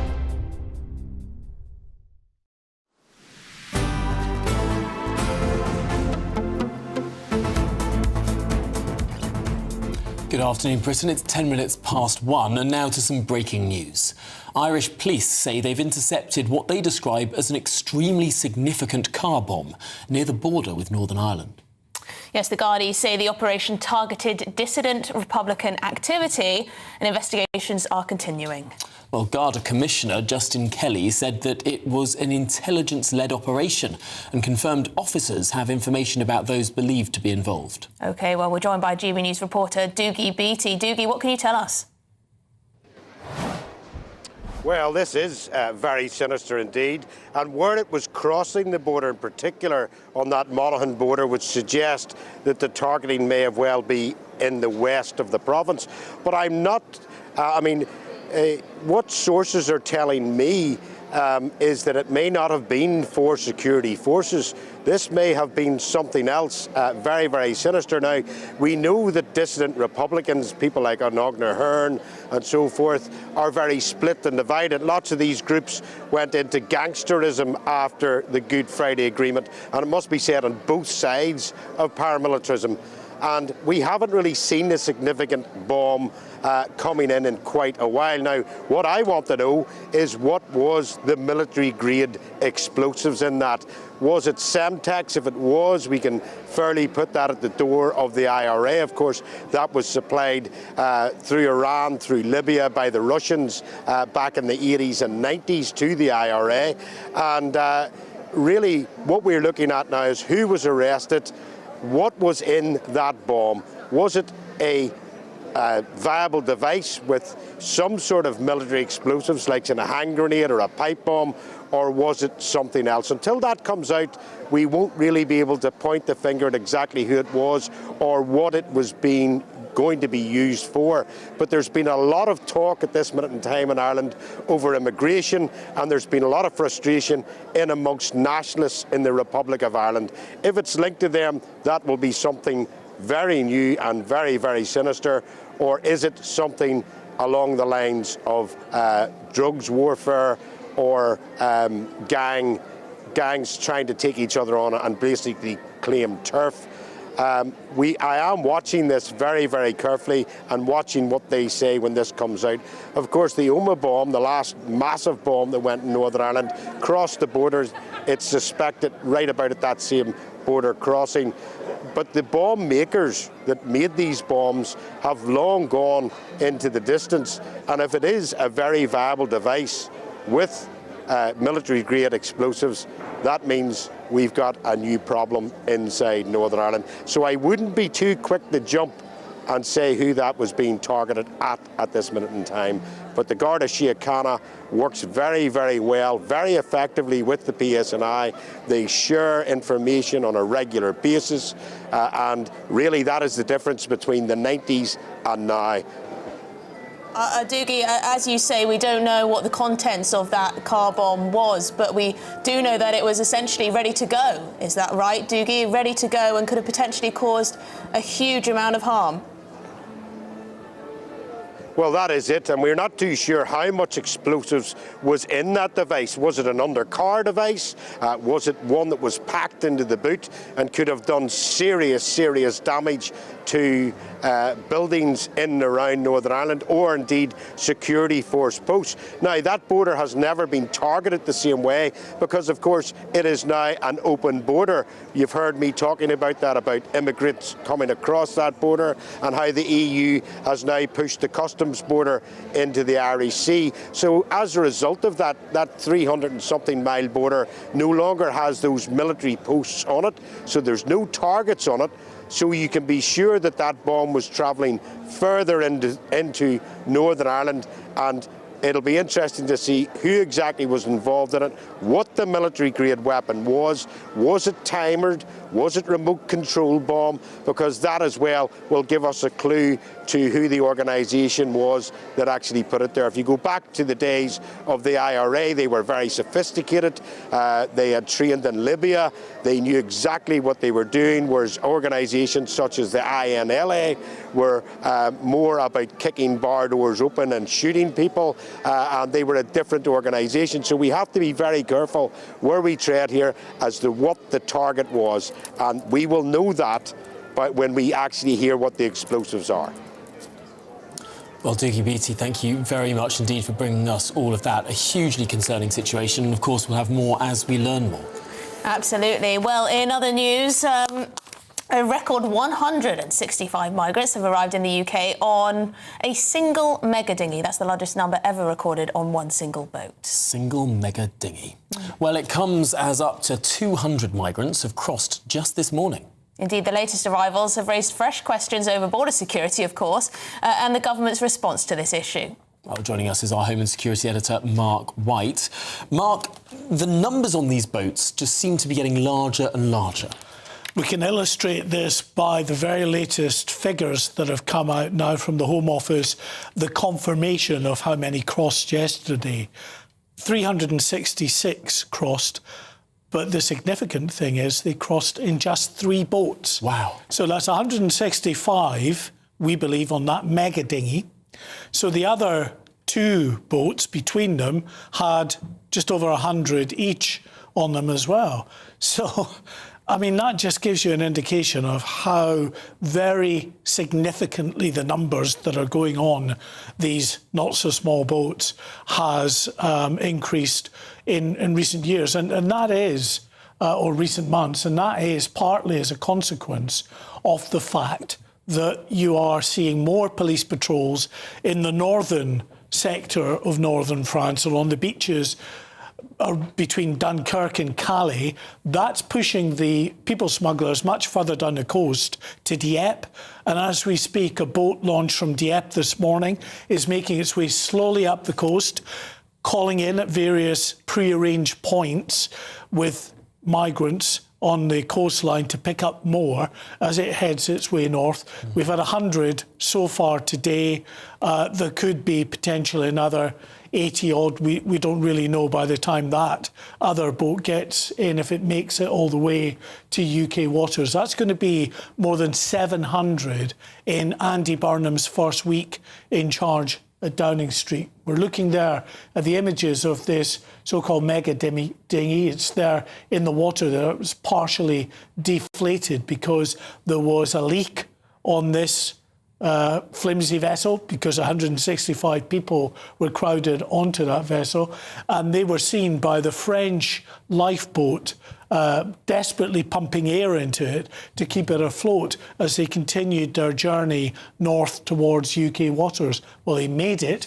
I mean, look at that. That's a Border Force vessel coming in next to a huge cruise ship in Dover. The Border Force vessel looks minute in comparison, but it's carrying there 100 or so migrants that have been plucked off small boats this morning. So it just goes to show you the change in tactics now from the people smugglers are pushing out fewer boats, but many more migrants on board. The government have been saying, oh, we're 40% down on these crossings. That is How many true. days like this would it take for that to reverse? Well, we're now at, we've crossed over 13,000 for the year so far. That is over 40% down on last year. But remember, last year was an exceptional year, the second highest recorded since this crisis began, with 41,000 migrants that crossed in the course of that year.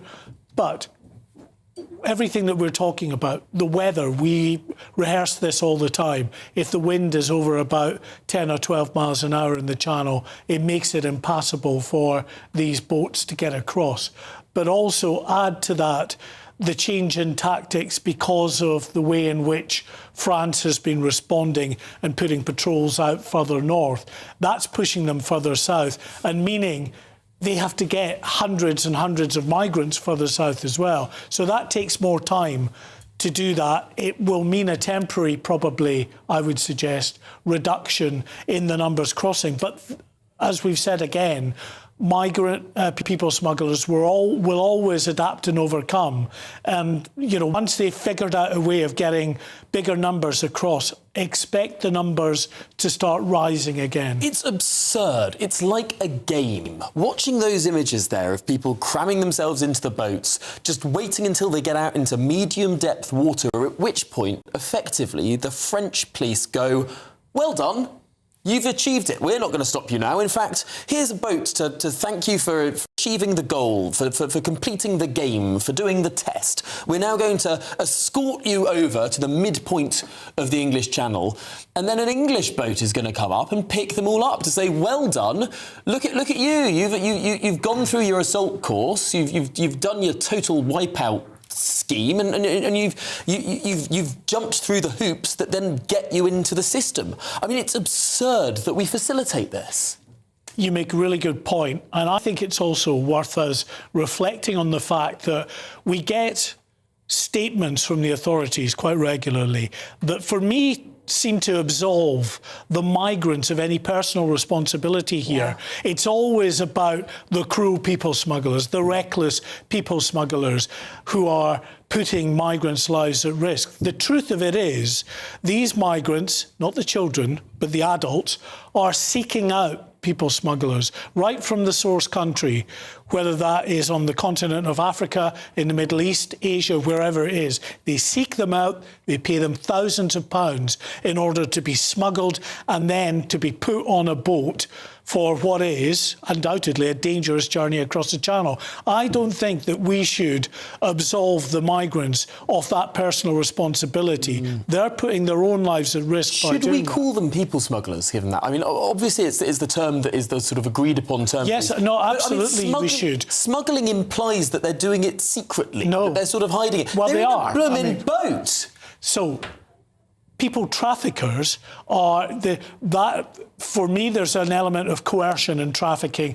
People are being pulled in, they're being sent into slave labour, prostitution and the like. That's trafficking. These are smugglers. They're doing it absolutely in cahoots, the cooperation, not just the cooperation, the instigation of the migrants who are seeking them out. There would be no business if the migrants weren't seeking them out and paying them thousands of pounds each for these trips. And they're smuggling because, of course, they're trying to do it subverting the sort of the normal routes. I mean, I don't know, you might smuggle drugs or basically you're saying it's too brazen to be called that. But I'm saying that it absolves agency of the thing that is being smuggled. But I mean, as we've seen with our own reporting from Calais and elsewhere, you speak to these guys, they're absolutely desperate to come here. It's very much a personal And look how choice. desperate they are. These are images from the day before last. That's another mega dinghy out there. There were dozens and dozens of migrants here on the beach south of Boulogne trying to get on to this already overcrowded mega dinghy. So at one point, with those on board the vessel and those in the water, there was well over about 120 or so. In the end, because so many fell off and were rescued by the French lifeboats there, and the police were on the beach, but not in great numbers. Only about 82 or something made it to the UK. I say only about 82. That's a huge But Mark, number. you say made it to the UK. No, made it 30 feet out into the water, at which point the French say, well done, you've achieved, you've completed the assault course, on your way, and then they get an escort. And it's worth pointing out this image as well. This is a mother taking a child that can't even be 2 years old, trying to get that child into the water to push out to get on that migrant dinghy that was, when she's already seeing people being plucked from the water because effectively they're drowning out there in difficulties and being rescued by the French. I mean, such is their desperation to get to the UK. And talk about reckless actions. Yes, of course, the people smugglers are reckless. They don't give two hoots, apart from knowing that it's not good for business if too many people drown. But actually, I think what's reckless are mothers and fathers that are prepared to put their own lives and their lives of children at risk. You could spin that, couldn't you? You could ask why they're doing that. Is their life so awfully dreadful where they're from? Many years I've been covering this crisis when it was the small lorries before it was ever the small boats crisis. The vast majority of people I spoke to were people fleeing or leaving, miserable lives in a country where it's difficult to make an honest living. France isn't that bad, Mark. Well, no, exactly. Very few that I spoke to ever said to me they were fleeing a war zone. Their lives were directly at risk. It was all about making a better life in the UK. And they travelled through a myriad of safe countries in their journey eventually to get to the UK. Well, that's it, isn't it? I mean, they're fleeing the horrors of Calais, I mean, more than anything else. All right, well, this is Good Afternoon Britain on GB News. Lots more coming up on today's show. Could smoking rooms be making a comeback in British pubs? Yes, Rupert Lowe says that landlords should be free to let adults light up indoors again. Would it revive our boozers or put our health at risk? But after the break, Donald Trump hits Britain with new 10% tariffs, accusing the UK of failing to crack down on goods made using forced labour in China. Is that the real reason? All of that and more to come with GB News, Britain's #1 news channel.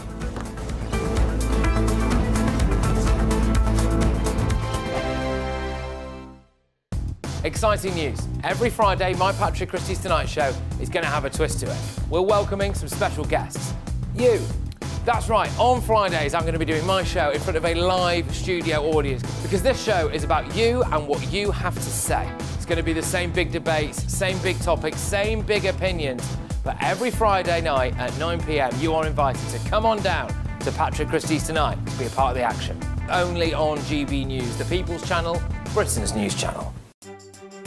Some people enjoy lazy Sunday mornings, but not me. What's the truth of the matter? So that's a very live question. Would you support him if he waters down these plans? Before the spin sets in, I'll be getting to the truth. This is personal. No soft questions, no easy answers. It's one thing if the state has rules in this country. It's another thing whether the police and others actually police them. Setting the agenda and holding those in power to account. You can't really blame her if the system is set up this way. You will not want to miss it, trust me. The Camilla Tominey Show, Sundays from 9:30, only on GB News. From the school run to the home run, watch a new show for all of Britain. He can say whatever he wants. A straight talking show where all voices are heard. And, when are we going to stop talking about smashing the gangs and actually do it? With the stories that matter from every part of our country. There's a bit of a crash landing there for your Chancellor. Bold, fearless and standing up for you. That's me, Martin Daubney, 3 p.m. till 6 p.m, weekdays, here only on GB News. The People's Channel, Britain's news channel. As soon as it hits 11 and the headlines come in, Late Edition brings you the breaking news from all the front pages. Because the news is going to happen. So get a head start today. Patrick Christie's tonight, Late Edition. Alex Armstrong tonight, Late Edition. From 11 o'clock every night. Only on GB News, the People's Channel, Britain's news channel. Hi, I'm Michelle Dewberry, and my show is your opportunity to cut through all the noise and dive in headfirst to some robust debates. Ideas clash. Situation, isn't it? Because the failure is you're deliberately avoiding my point. Nothing's held back. And if you think this is the end of it, wait for more. And we do not shy away from the difficult stuff. Sometimes I want to shake people and say, if only you understood. So join me on Jubes & Co. weeknights at 6 p.m, only on GB News, Britain's news channel. Here at GB News, we made a promise to tell your stories. And on the 6th of August, we're marking 5 years of doing exactly that. Celebrate with us by having your say. Join in the debates live on TV and radio. And meeting your favourite presenters across the country, from Leeds to Aberdeen, from Belfast to Barry Island. Plus, join me in Essex for our biggest live show of the year. Scan the QR code or visit gbnews.com/celebrate. Terms and conditions apply.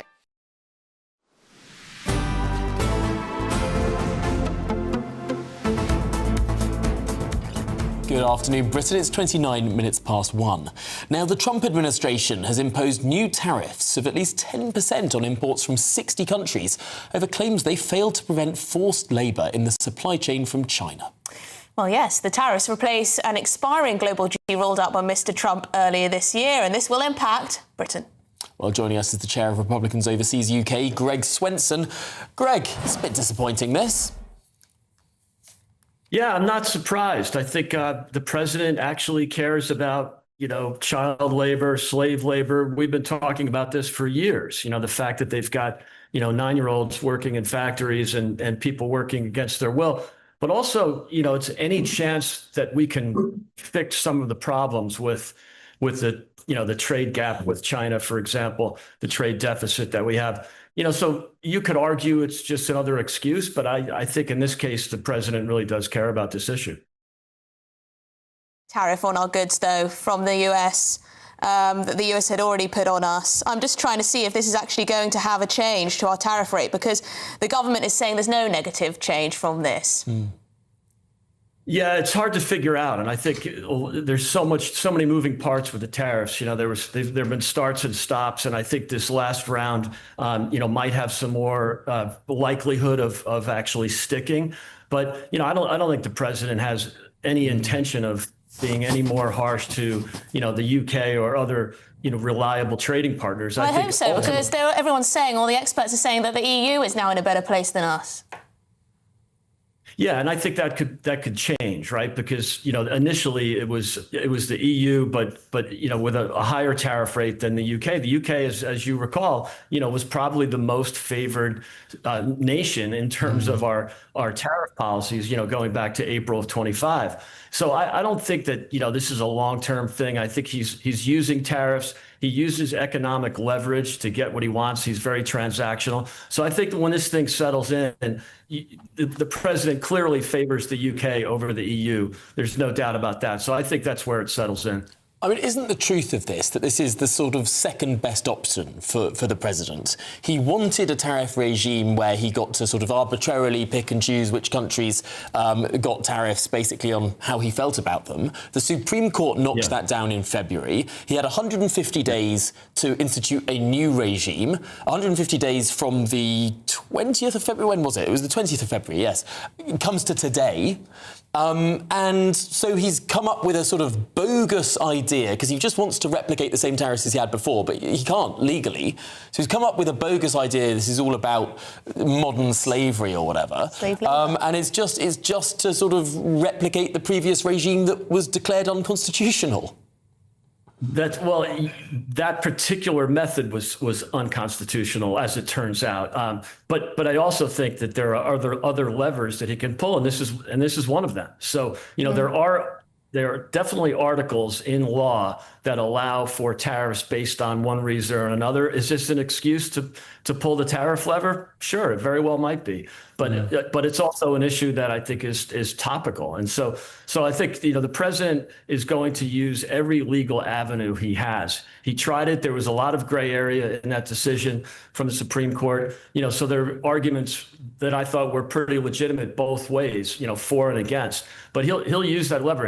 He just doesn't want to go on another decade or another generation of massive trade deficits, both with the EU as well as with China. We're funding the EU's welfare states with that trade deficit, in addition to providing the NATO cover. So, that's something that's unsustainable, and it's also the damage that's it's done to the heartland of America, with the factories closing and all the other pain that came with farming out our industry to slave and child labor in China. So this is a common sense revolution. It just doesn't make sense. Why are we funding the welfare states of Europe, and why are we using slave labor and child labor to ruin our own industrial base? It just doesn't make sense.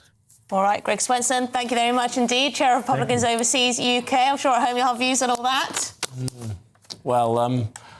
Apparently the stock markets in the UK and the EU haven't really been bothered by this, because it's sort of replicating the previous regime. It's just sort of the same. So ideally the previous regime would have just been ended, because ultimately, the founders of the United States did not want the President of the United States to have unilateral power to raise taxes. And that's what he's done. The Supreme Court said that was wrong, and now he's found a different way to use it. He's worried about our supply chains. Well, then convince Congress. That's the system. It's the House of Representatives that is the only part of the US government that can, not even the Senate can institute money bills, because the founders of the United States, in the original Constitution, said that there has to be the element of government closest to the people that raises the taxes. We have to move on. This is Good Afternoon Britain on GB News. We've got lots more coming up on today's show. Could smoking rooms be making a comeback in Britain's pubs? Well, Rupert Lowe of Restore Britain says landlords should be free to let adults light up indoors again. Well, before all of that, let's get your latest news headlines.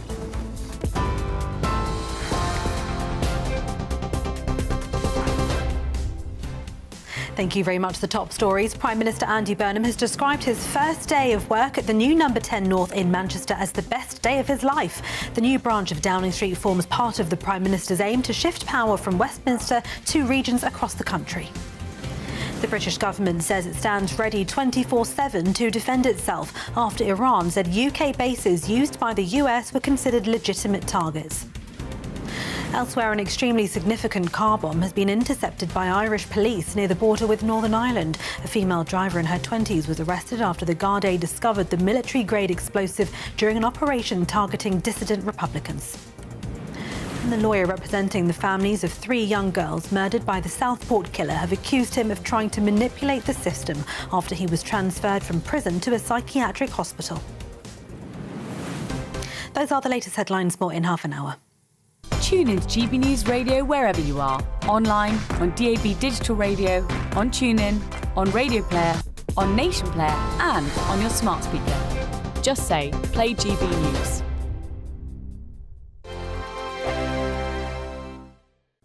Hello again, very good day to you. I'm here with your GB News weather forecast from the Met Office. Now there will be some rain around this weekend for most of us, but for the time being it is still dry across much of the UK. There is a weak front that's making its way southwards over parts of Scotland, Northern Ireland into Northern England at the moment. That's bringing a little bit of drizzly rain, not much more than this, but there's another system that's waiting to come in from the north. Ahead of all that, across much of England and Wales, it's actually largely fine. Plenty of sunshine. and it is going to be a bit hotter than it was yesterday for a fair few of us. Temperatures likely to get to the very high 20s, perhaps even low 30s towards the southeast. Further north, with the cloud and that rain starting to edge its way in, well, it is going to feel a bit fresher here. So through this evening, yes, across northern parts of Scotland, it is going to turn increasingly cloudy and quite wet. Some persistent rain arriving and the winds starting to pick up as well. Further south across Scotland, some glimmers of brightness, a bit of sunshine maybe, but it will turn cloudier through the start of the night. Similar across Northern Ireland and the far north of England. Elsewhere across England and Wales, well, a fine end to the day here. A warm one with plenty of sunshine continuing. Overnight then, that rain over northern parts of Scotland pushes southwards across, well, the whole of Scotland into northern England and across parts of Northern Ireland. Heavier rain then coming into the far north of Scotland with those winds strengthening further. Meanwhile, across the rest of England and Wales, staying dry with some clear skies, bit of mist, bit of fog, a relatively warm night for most of us. Through Saturday then, a wet picture across much of Scotland, windy in the north, risk of coastal gales, outbreaks of rain coming through during the morning. Then that starts to clear away, pushes into more northern parts of England, Wales and across Northern Ireland by the time that we get to the afternoon. But southern areas are sticking with the dry weather, sunny again, and it's going to be pretty hot, temperatures in the low 30s perhaps. Thank you, Britain, for all of you who listen to GB News Radio. Whether you're at home or on the go, you're making us Britain's news channel and Britain's radio station.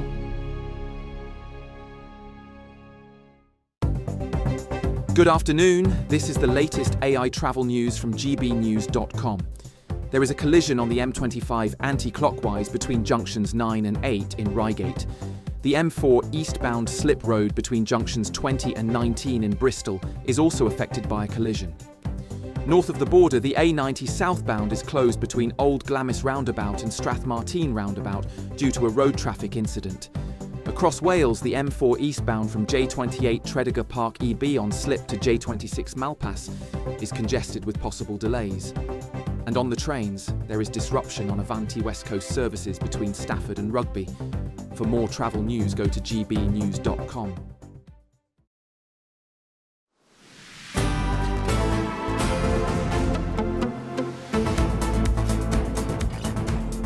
OK, good afternoon, Britain. It's 39 minutes past 1, and it's nearly 20 years since smoking was banned inside Britain's pubs. But one political party wants dedicated smoking rooms back. Yes, Restore Britain and their party leader, Rupert Lowe, says that landlords should be free to introduce smoking rooms, calling it a matter of personal choice. Yes, I don't believe he himself smokes, so this is an ideological thing. A principled argument. Principled, yes. Critics say the ban was introduced to protect workers and non-smokers from second-hand smoke, and they warn the proposal could reverse these protections. Well, joining us now is the head of lifestyle economics at the Institute of Economic Affairs, Christopher Snowdon, and the chief executive of Action on Smoking and Health, Hazel Cheeseman. Hazel, why don't we start with you? Why should we keep this ban? Well, it's one of the most popular and effective public health policies of the last 20, 30 years. It's saved thousands of lives. And it's sort of akin to, why would we get rid of something that is this effective? Do we want to put the lead back in petrol? Are we going to put the asbestos back in the ceilings and take the car belts out of the back of the cars? It's a policy that has made our world safer, and the public, by and large, are very supportive of it. So I can't really see why we're having this conversation. OK, Christopher Snowdon, apparently it's saved thousands of lives. Well, no, it hasn't saved any lives at all. And what Rupert Lowe is proposing is a very watered-down version of what we should be doing, which is getting rid of the ban completely. But he's put it in such a way that no reasonable person can disagree with it. He's saying there should be, if the publican wants there to be, a smoking room, a well-ventilated smoking room that smokers can go in and non-smokers don't have to go in. So no one's being exposed to second-hand smoke who hasn't consented to it. It's just a reasonable way to accommodate people, which actually most countries in Europe have something along these kind of lines. It's a reasonable compromise.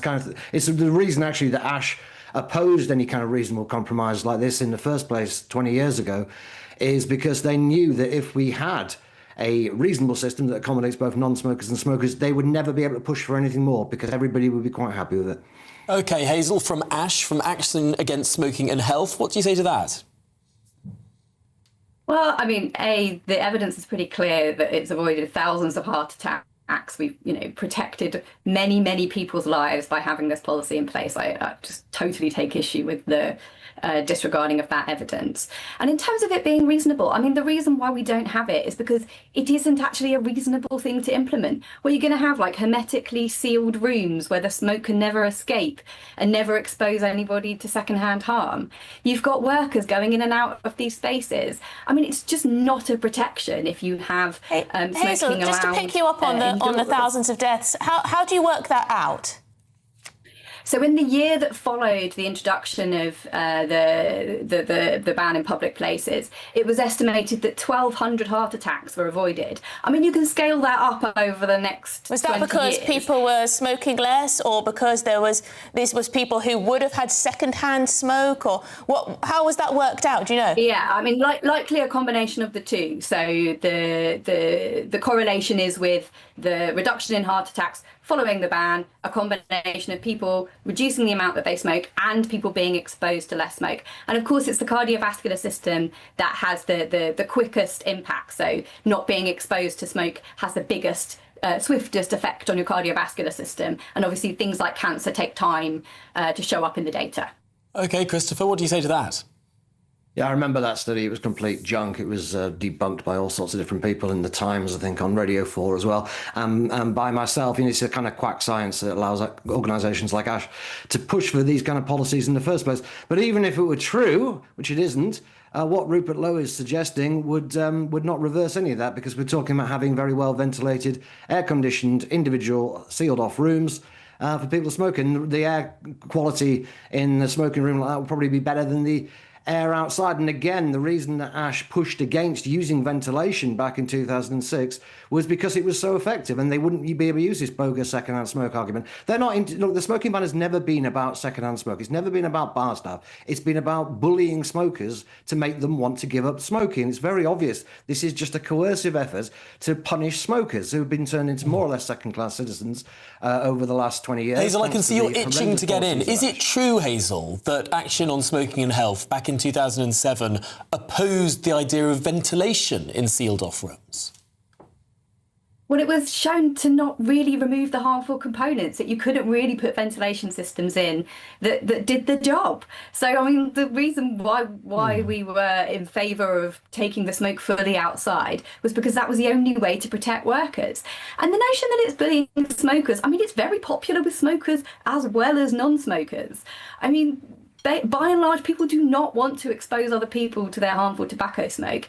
And also, if they're not smoking, they don't want to be exposed to other people's tobacco smoke. I mean, this is a really popular piece of legislation with literally every part of society. Well, Hazel, we started with you. We've got to get a quick final word in for Christopher Snowdon just for balance. And I'm afraid that's all we'll have time for. So, Chris, last word to you. Well, Rupert Lowe isn't saying that it should be mandatory to have smoking rooms. This would be an option for some pubs to have if they want to. If the smoking ban is as popular as Hazel claims, no pubs will want to do it, so she didn't need to worry about it. We can get rid of legislation, and apparently the market will decide that nobody wants to smoke in pubs anymore.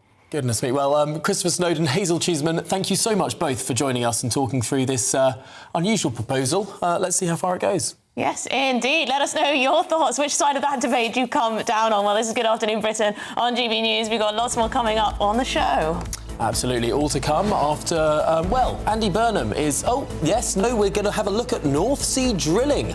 Well, is Andy Burnham eager to get drilling in the North Sea? Certainly, industry is expecting the green light for new fields, but might it happen? But if you're in search of some holiday sun, here's the forecast.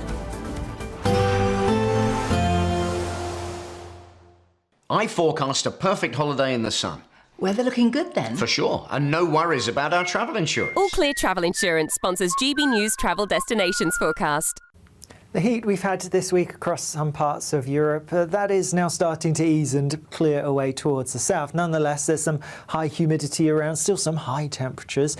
And with that, there's the risk of some heavy thundery showers affecting parts of northern Spain, southern France through tomorrow. Mostly dry for Italy for a day or so, similar across parts of Greece, with today's showers clearing away towards the east, more affecting Turkey. But there is the risk of some further showers for both Italy and Croatia into next week.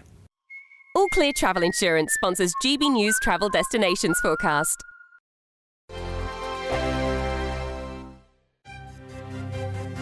GB News Breakfast. Every day from 6 a.m.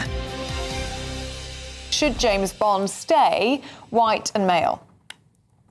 Yes, I think that's probably the best course of action. If you think about it, Amazon have taken over Bond about a year ago, and they're a big company, aren't they? And this is a risk, isn't it? They don't want to be seen to cast their first James Bond in anything other than the most popular Bond to everybody. So if you're a casting director, like Debbie McWilliams has said, the previous one, I suppose it'd be who would be the most popular? What's the safest thing to do? So I think, in other iterations, there's nothing to say it couldn't be anything other than white, but this is the first one back, so I think it will be the safe thing to do. And it has to be a man. That's non-negotiable. I think audiences would instantly be complaining, and they want as little controversy going into this new film as they can. The People's Channel. Martin Daubney. Weekdays from 3 p.m. With the football, a row has erupted. A racism row again, this time at a Kent secondary school after pupils' children were allegedly told to scrub painted England flags from their arms because, you've guessed it, they were deemed as racist. Is this the woke flag monitors simply spoiling everybody's fun? Now, look, if we are going to police flags, that's clearly a problem. I think there are lots of people who feel negatively towards the England flag because of what it's represented in the past, and that's a real shame. But it's nice to see that new generations, I'm the son of immigrants, and I don't feel that. I haven't inherited that, and that's really positive. Look, so we should be able to, especially during a football match, fly that flag with pride and enjoy it. I know that part of the world a little bit. I travelled to Broadstairs, Thanet, Sandwich. You see the Union flag, and particularly the England flag, everywhere. Yes. Even under normal circumstances, you see the England flag being proudly flown. So this is completely insane. The People's Channel. This is GB News, Britain's news channel. There was a Ryanair flight from Thessaloniki in Greece, and a part of the plane hit the window and pulled it out. And so this man, a 61-year-old Serbian man, was sucked out of the window. And his wife, she says that she was desperately holding onto his legs to keep him inside the plane for 5 minutes. Wow. It was horrendous. Apparently the aircraft did eventually land normally and passengers were safe and a replacement airline was sent. He was taken to hospital with friction burns. It was a part of the propeller had come loose from the engine and it had hit the window, and that's what had taken the window out. So it wasn't as though it was thought to be loose in the first place. But can you imagine? No. I mean, I don't want to. Unbelievable. I'm not a good flyer, I have to admit. This terrifies me. GB News, the People's Channel.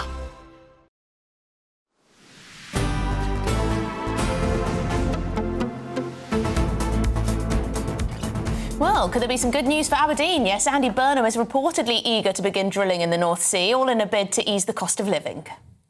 Well, the newly appointed Prime Minister and his Energy Secretary, Miatta Van Buller, are said to be considering whether to approve drilling at Rosebank, the biggest undeveloped site in Britain.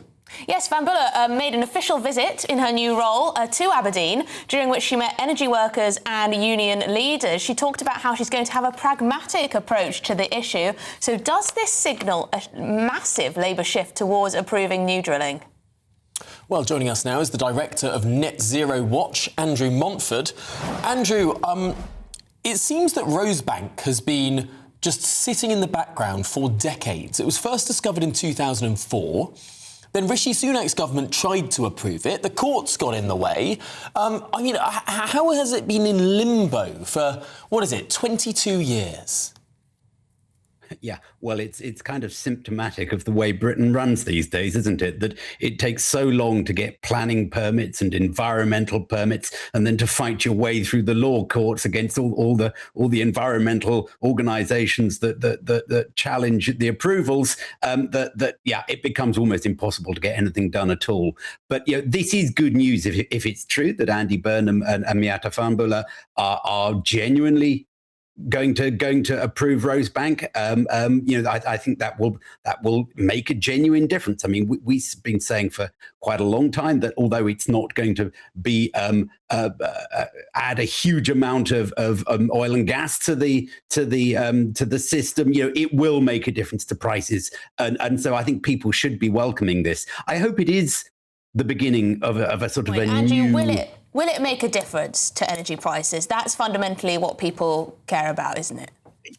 Yeah, I mean, I think it will make a small and perhaps even a noticeable difference to energy prices. But we've got to remember that this is against the background of the cost of the electricity system being driven ever upwards by renewables and Andrew, all forgive the things me, that why would it make a noticeable dent on our energy prices? Because obviously we're sort of plugged into the European market. I can understand the argument that this is really great because it will mean lots of tax revenue with which the government could reduce our bills or do lots of other things with.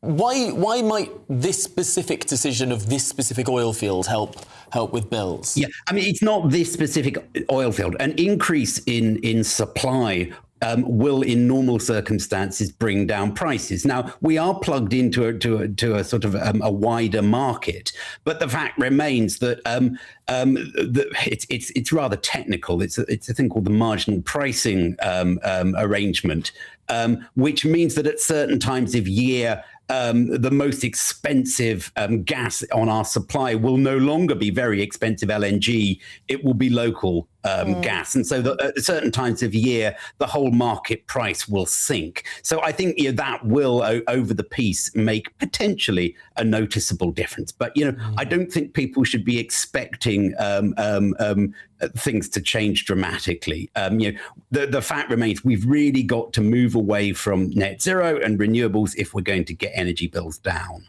All right, well, they certainly do not want to be doing that. Andrew Mumford, thank you very much indeed, Director of Net Zero Watch there. Yes, perhaps more jobs in Aberdeen, that would be good.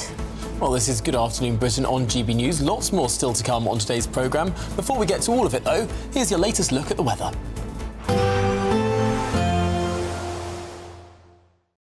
Today, clouds overhead, total zen within. Box Solar sponsors the weather on GB News. Hello again, it's time for your GB News weather forecast from the Met Office. Now, looking ahead to the weekend, and if you're hoping for a bit of rain, well, there will be some, but the further south you are, well, the longer you're going to have to wait. That's because the more changeable weather is coming in from the north. We've already seen a bit of cloud, bit of rain across northern parts today. There is more of that to come through this evening and overnight, initially across northern parts of Scotland, but spilling in across the rest of Scotland into Northern Ireland and northern parts of England and Wales. The heaviest rain, though, and the strongest winds will be across northern Scotland as we go overnight. Some relatively heavy bursts of rain here. Further south, staying dry, largely clear skies, bit of mist, bit of fog perhaps, and temperatures holding up. Quite a warm night for many of us. So tomorrow morning, a wet start, a blustery start across northern northwestern parts of Scotland. We are going to see that rain edging further southwards, so the more persistent rain will be clearing northern parts of Scotland, but through the morning it is going to be pretty soggy and blustery. That rain pushing into Northern Ireland and starting to feed into parts of northern England, but the rest of England and Wales, well, it's a fine start to the day. Lots of sunshine, and in southern parts, well, it is going to stay sunny through the bulk of the day. And with that sunshine, as you would expect, temperatures rising. A different story further north, though. With this front that's bringing that cloud and that rain, there is slightly fresher air coming in. So temperatures will be a little bit lower across parts of Scotland.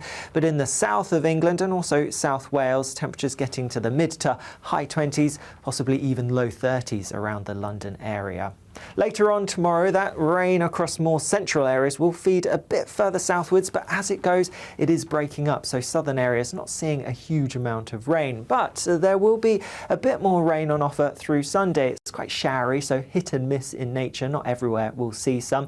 And then the start of next week looks largely dry, especially towards the south. Bye-bye. Today, clouds overhead, total zen within. Box Solar sponsors the weather on GB News. We're celebrating a golden summer with your chance to win a real gold bar. That's right, a fine gold bullion bar worth over £5,000 could be yours. We're also going to make sure your finances are fabulous with £60,000 in tax-free cash. For a chance to win, text GOLD to 63225. One entry costs £2.50 plus one standard network rate message. Or text BONUS to 63225. 5 entries cost £5 plus one standard network network rate message. Go to gbnews.com/win. Entry start at £2.50. Call 0903 686 3232. Calls cost £2.50 plus your network access charge. Or post your name and number to GB22 PO Box 8690 Derby DE1 9TT. UK only. Entrance must be 18 or over. Lines close at 4 p.m. on the 21st of August. This is a network giveaway. Entries will be pooled. Please check the closing time if listening or watching on demand. Good luck. Do you trust what you're being told? Good, because neither do I. Those are just facts. I'm Alex Armstrong, and on my show, we'll expose the spin. Well, I want to answer that because you didn't let me last time, because you always speak over me. The broken promises. To deny that is denying the truth. And the hypocrisy. Needs to stop. You think we can allow? Politics, policy, parliament. Nothing is off limits. No sugarcoating, no fear of offence, just the truth laid bare. Tune in every Saturday and Sunday at 9 p.m. for Alex Armstrong Tonight, only on GB News, Britain's news channel. As soon as it hits 11 and the headlines come in, Late Edition brings you the breaking news from all the front pages. because the news is going to happen. So get a head start today. Patrick Christie's Tonight, Late Edition. Alex Armstrong Tonight, Late Edition, from 11 o'clock every night. Only on GB News, the People's Channel, Britain's news channel. Britain is not just a geographical expression. We are a people bound together by history and culture that are distinctively British. Join me to celebrate our music, theatre, artworks and literature, which we can explore and enjoy together. Everybody's welcome. Sunday with Michael Portillo. Every Sunday at 11 a.m. on GB News, the People's Channel, Britain's news channel.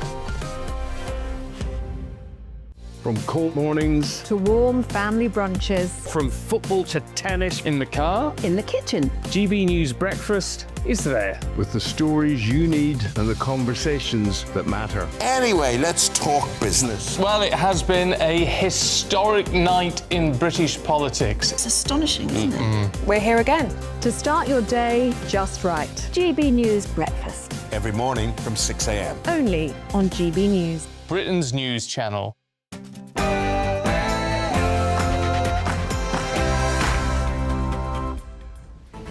Good afternoon, Britain. It's 2 o'clock on Friday, the 24th of July. I'm Tom Harwood. And I'm Emily Carver. Well, yes, it's a big day, the best day of his life, apparently. Yes, number 10 North is officially open for business. The new Prime Minister declares his pride in Manchester after flying there from London. Thank you, everybody. I cannot tell you what a proud moment this is. I think this might be the best day of my life. Elsewhere, perhaps not the best day of Andy Burnham's life. A record 165 migrants crossed the Channel on one boat yesterday, the largest number on a single vessel ever crammed in. Well, as many as 200 more migrants have crossed this morning. Yes, the Prime Minister's first week in office is being marked by at least 700 illegal arrivals. Breaking news elsewhere, an extremely significant car bomb has been intercepted near the Irish border. Stay tuned for more details. Elsewhere, the BBC turns the tables on Donald Trump, demanding his private messages to prove that he caused the January the 6th riots, as it battles his £7.5 billion lawsuit over a controversially edited Panorama documentary. Only 6% of Brits say they would volunteer to fight if the country faced invasion. 6%. While nearly 1 in 5 would refuse to serve if they were made to, presumably. Should more of us be willing to defend Britain? We'll debate that.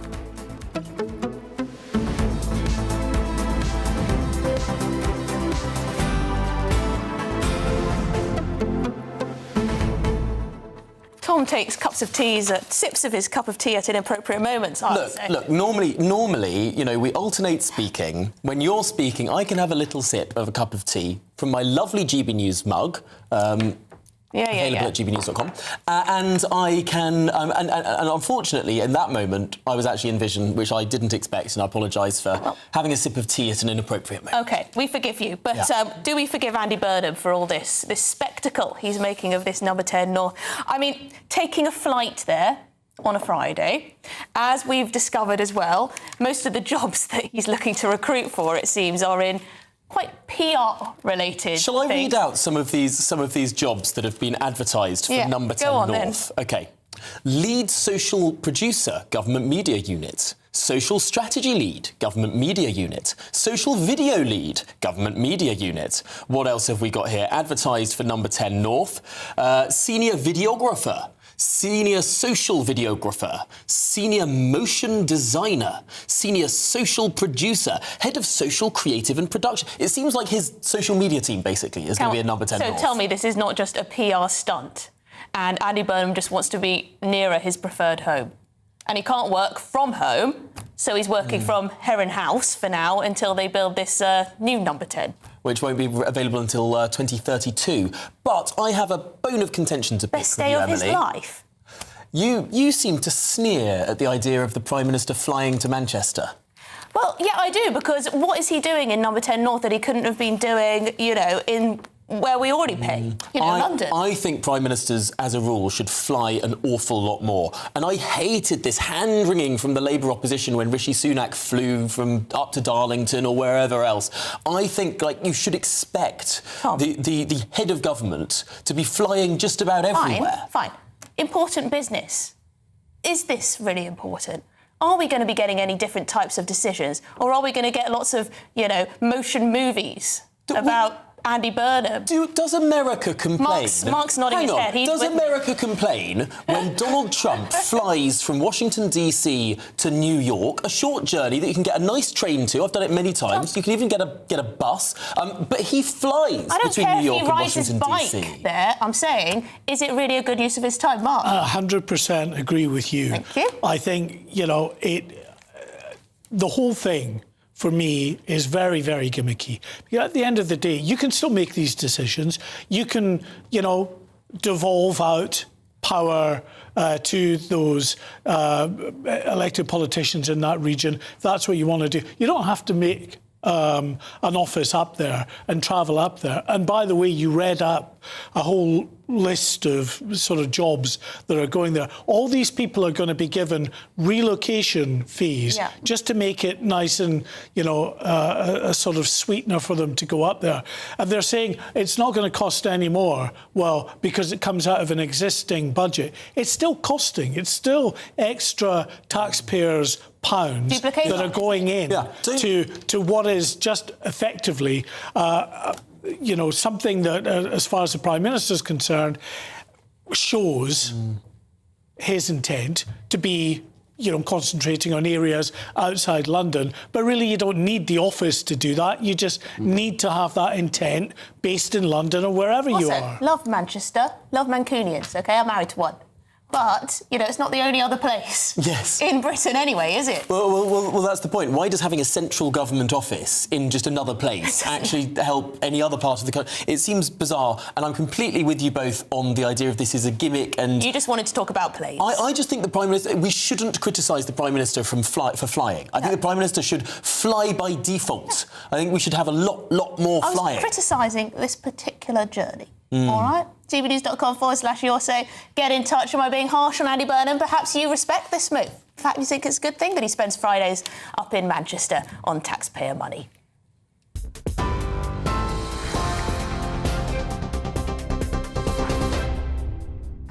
Good afternoon. The top stories. Prime Minister Andy Burnham has described his first day of work at the new Number 10 North in Manchester as the best day of his life. The new branch of Downing Street forms part of the Prime Minister's aim to shift power from Westminster to regions across the country. Education Secretary Lucy Powell and First Secretary of State Louise Haigh are expected to work regularly from the Manchester base, with up to 300 civil servants expected to join them by the end of next year. Elsewhere, the Prime Minister has paused the early prisoner release scheme, which was due to begin in September. Under the plan, up to 6,000 inmates across England and Wales, including killers, rapists and sex offenders, would have been released early and monitored with electronic tags. Cabinet Office Minister Sally Jameson spoke to GB News. Feelings of victims and actually of the general public is taken into account with any decisions made around this. but it's also important that we do understand the grave danger of having overcrowded prisons. These aren't easy decisions or easy choices, but we categorically cannot go back to where we were in the summer of 2024, where we had less than 100 bed spaces left in the adult male estate. That isn't good for public safety or public confidence. It's not good for those prison officers and indeed other prison staff who are working in the estate. Shadow Exchequer Secretary to the Treasury Gareth Davies says the decision is a good thing.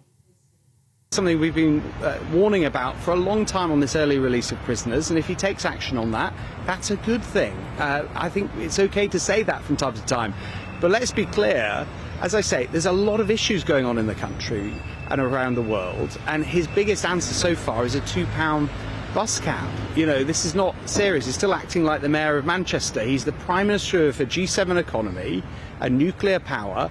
We've got a seat in the United Nations Security Council. We've got businesses that are being hammered by taxation. He needs to zoom out, get a bigger picture of what's going on in the country and start acting on those very big issues. In other news, an extremely significant car bomb has been intercepted by Irish police near the border with Northern Ireland. Ireland's Minister for Justice, Jim Callaghan, described the seizure as very worrying. A female driver in her 20s was arrested after the Gardaí discovered the military-grade explosive during an operation targeting dissident Republicans. It was a car travelling in County Monaghan, about 6.21 miles from the open border between the Republic of Ireland and Northern Ireland. A man in his 40s has since been arrested and is being held at a Garda station in the Dublin area. Police say 4 men have died after a car hit a lamppost in Merseyside. The car left the road and crashed on Liverpool Road in Huyton at 2 a.m. today. The men, 2 aged 23 and 2 others aged 24 and 26, died at the scene, according to Merseyside police.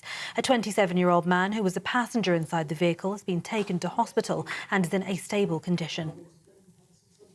Singer Chris Brown has pleaded guilty to a fray over a confrontation at a London nightclub in which a man was hit over the head with a bottle. The US musician faced an allegation he attacked a former friend at the Tape Club in Mayfair in 2023, during which the man was hospitalised. At Southwark Crown Court today, the R&B singer admitted an additional charge of a fray. The 37-year-old denied charges of grievous bodily harm and actual bodily harm against Abraham Deal.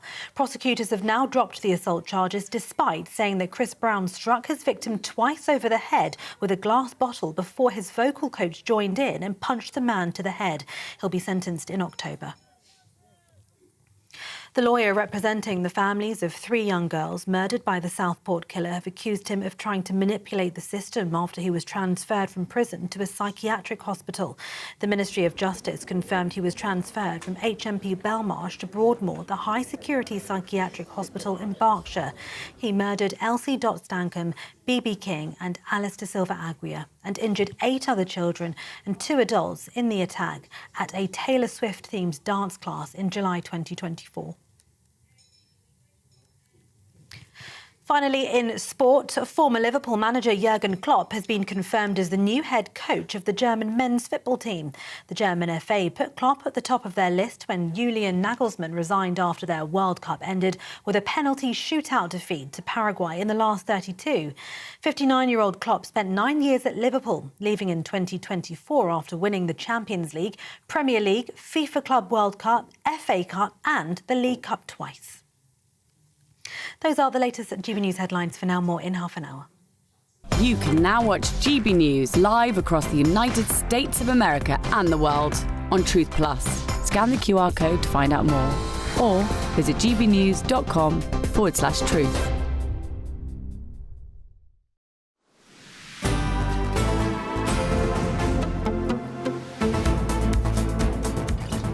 Good afternoon, Britain. It's 11 minutes past 2. Now, Andy Burnham has declared that the opening of Number 10 North is the best day of his life, as he spoke following the launch of the new department in Manchester. Thank you, everybody. I cannot tell you what a proud moment this is. I think this might be the best day of my life. I'm not joking, I know you think I am, but I'm not.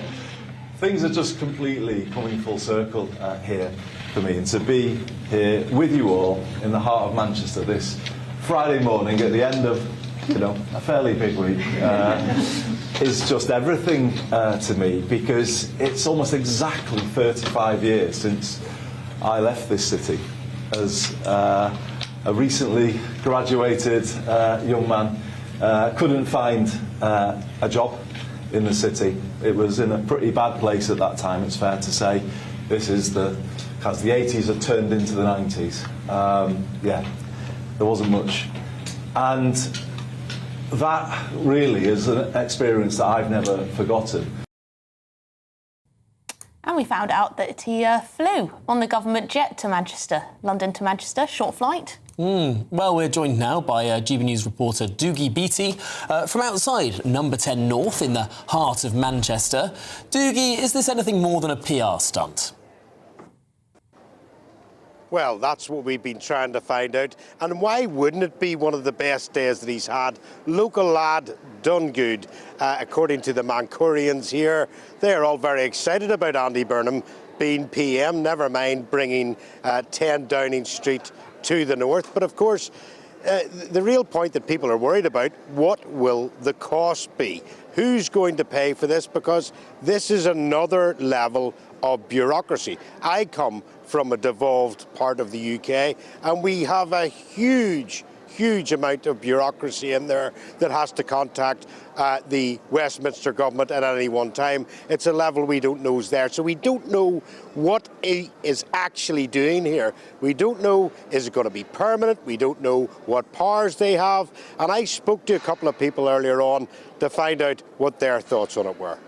I'm hoping to see better devolution. Andy's been quite instrumental in that so far in his previous role, and I think if he can encourage that up and down the country and bring it to areas outside of Westminster, then it's going to hopefully benefit everybody. Not speaking as a Mancunian, but it's very London-centric, and actually, you're serving the people of the whole of the UK. So it's not just about Manchester either. It's Newcastle, it's Scotland, Northern Ireland. They should all really feel a bit more included, because I think you don't feel as included. So I think it's a great idea. Yes, so is it a mammoth success or is it a massive white elephant? As yet, we don't know. 300 civil servants to be in here by Christmas. Who's paying for it? Yeah, so this was an extremely significant development. What? The seizure happened on Why the are we playing near Carrickmacross. What? I'm sorry, Doogie, I think we've just jumped ahead of ourselves for a second, because this is... we're now talking about, of course, this car bomb found near the Irish border. We've just heard a statement there from some officials in Northern Ireland. I wonder if you can tell us more. Well, this is very worrying, because I have just received the Garda Commissioner's press conference, and in it he says it is military-grade explosives, and then he goes on to thank the Kurdish people. Now, of course, the IRA, the original IRA in the 80s and 90s, were backed by Russia through Libya, Syria and Iran. They were a proxy. The IRA was a proxy, and most of those explosives came in through a route in the Republic of Ireland, including anti-aircraft weapons, everything else, because at the time, the man in charge of security in Russia was none other than Vladimir Putin, and he wanted to keep the British Army on their toes so as he could do whatever he was doing in Russia at that time. This very much looks like that route has reopened, and the fact that a 20-year-old woman was arrested with the vehicle, and then a man in his 40s was arrested in Dublin, would really suggest that these dissident Republicans were formally involved in this. Of course, the 20-year-old, because the Good Friday Agreement was 1998. But the Garda also goes on to say about these dissidents not being involved in decommissioning in the Good Friday Agreement. And of course, that was the point that the union back on Tony Blair and Keir Starmer at that particular time for not ensuring that had happened. This is now looking to be very, very sinister indeed, and we wait to see what the intended target was for that weapon. Okay, thanks, Doogie. Doogie Beattie, thank you very much indeed. Before we let you go, I've been told that number 10 North, the building you're standing right in front of right now, is on top of a slug and lettuce bar. And I haven't heard of a government building being on top of a bar. Is that true? No, well, the Slug and Lettuce is actually to my right, if we can just pan round it. And, you know, it's a very nice bar. But what really comes to me here is, if you see the security here, I mean, I have, coming from Northern Ireland, growing up in Northern Ireland, I have never seen the public being allowed this close to a Prime Minister. This is really quite strange for me. And the people out round the square here, many of them that have gone through graduation today, were commenting on the weapons that the police were handling. We've been really used to that for quite a few years. So it just shows you what getting a Prime Minister in your area actually does mean. And I was thinking about the Slug and Lettuce and other things there, because we've seen this in Westminster, the barriers and stuff up. How much will it affect the businesses in this historic square if we have a number 10 Downing Street in the north, right beside an area that is full of people going out to enjoy themselves in Manchester? Might be a bit of thinking or rethinking on Heron House. Well, Doogie Beattie, thank you very much indeed. Absolutely bizarre to see that literally right next to you there are people just enjoying their lunch, and there's number 10 North right. How curious. I've had a fun night or two in a Slug and Lettuce. Oh yeah, no, other chains are available. But Doogie Beattie, thank you very much indeed. OK, well, let's speak to the former Labour MEP Sean Spears on this. Sean, thank you very much indeed for your time this afternoon. We're thinking, OK, Andy Burnham is very excited about this. Best day of his life, possibly. But are we going to get anything out of this? Is it just a PR stunt? He's got his whole social media team coming up by the looks of things. Yeah, I think it's really important. I mean, I'm sitting in Kent. He needs not to sort of overdo the idea that this is all for people in Manchester or even the north. But we are the most centralised country in Europe, and if this is symbolic of a desire to decentralise away from London, and I'm all power for that, because that's what we need. We've had kind of quite a long record of relatively unsuccessful government with prime ministers trying to pull the strings in London and failing.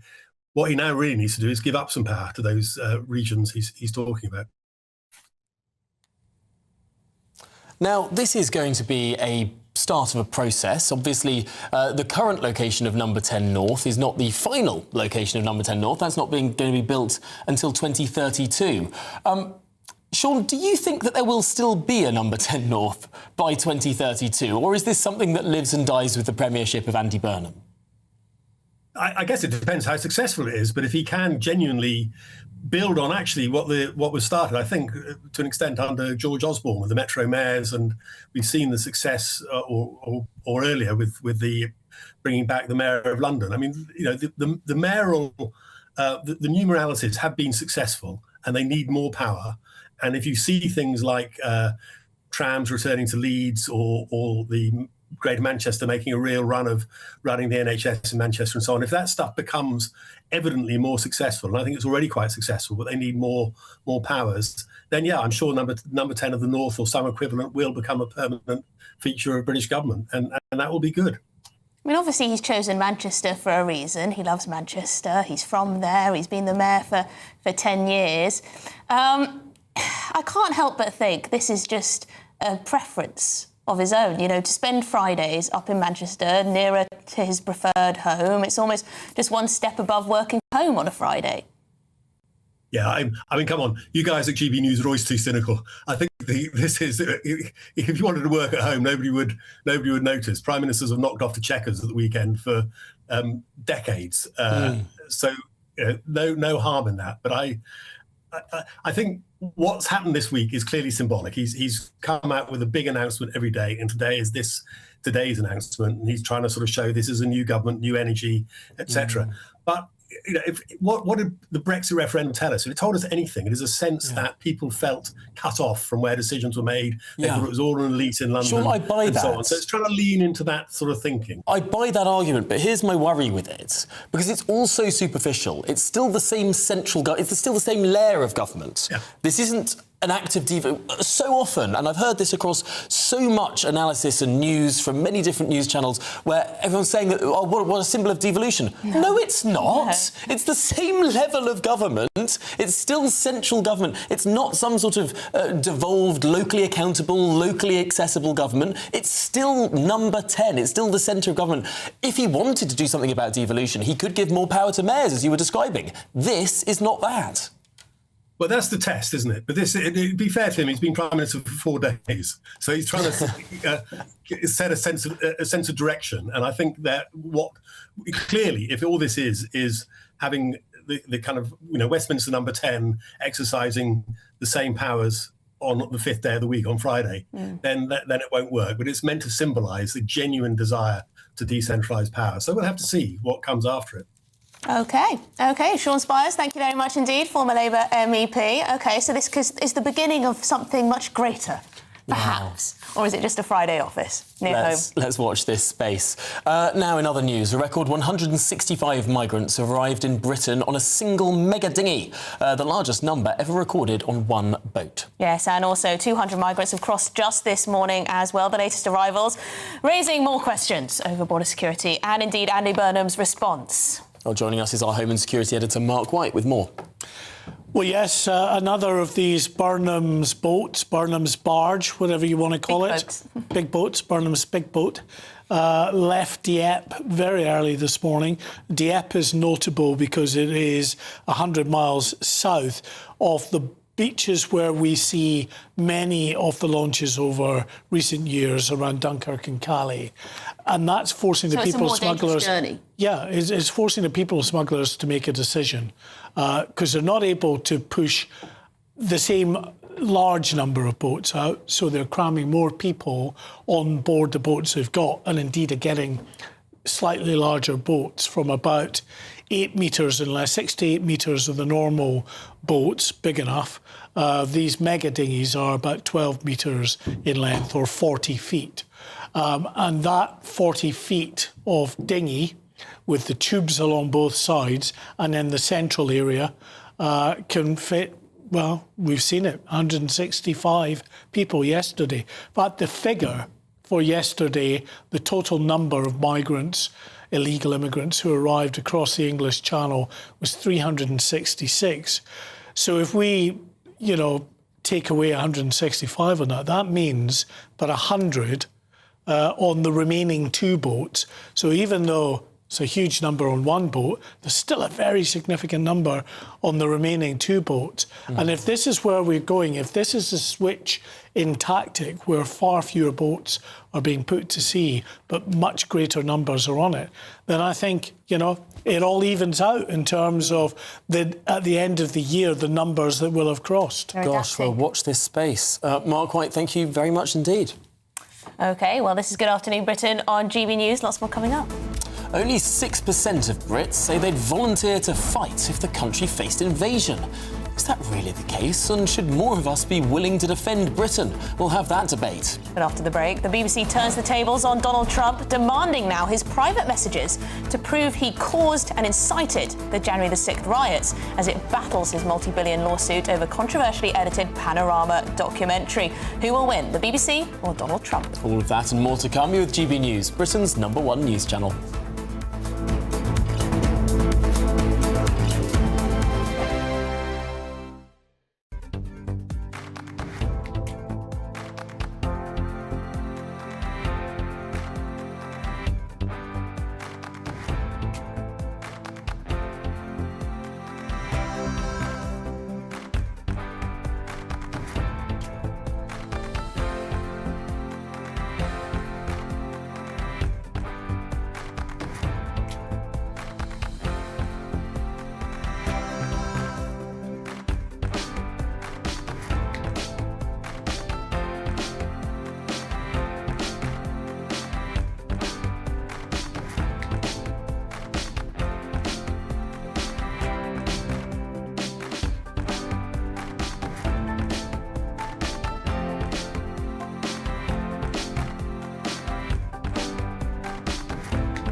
Bold. They are under no illusion. Brave. Are you a human trafficker? Boundless.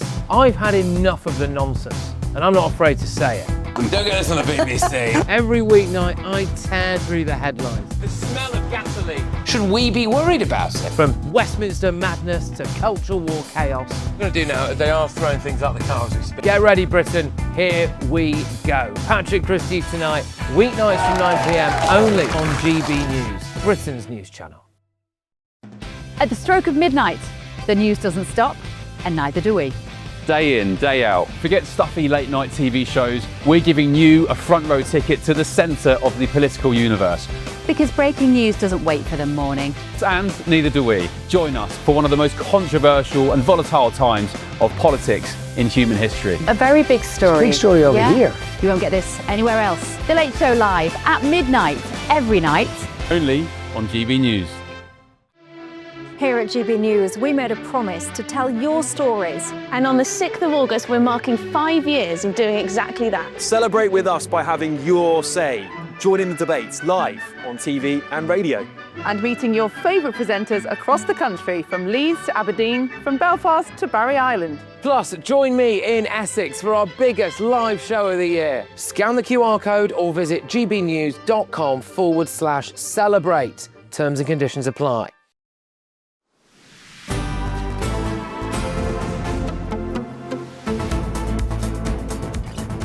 Good afternoon, Britain. It's 28 minutes past 2. Now, the BBC has demanded to see Donald Trump's private messages as it fights against his $10 billion defamation lawsuit, all over that Panorama documentary about the Capitol riot. Yes, they want to see Trump's messages from that day, from January the 6th, as they say it could help prove whether the documentary wrongly blamed him for the violence. But Donald Trump's lawyers have refused to hand over the exchange, claiming they are protected. Let's remind ourselves of that Panorama edit. We're going to walk down to the Capitol, and I'll be there with you, and we fight. We fight like hell. We're going to walk down to the Capitol, and we're going to cheer on our brave senators and congressmen and women. Yeah, I mean, reminding ourselves of that edit. Pretty atrocious. We're joined by Jennifer Ewing from Republicans Overseas UK.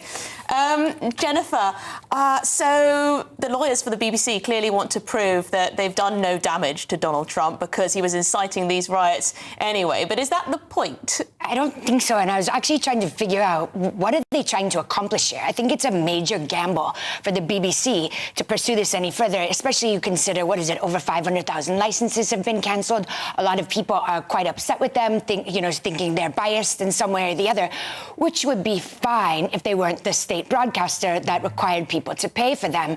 On top of that, they've already apologized for splicing the video that you just showed, and two pretty big executive heads rolled as a result of it. So again, I'm not sure it's worth the blowback of the public.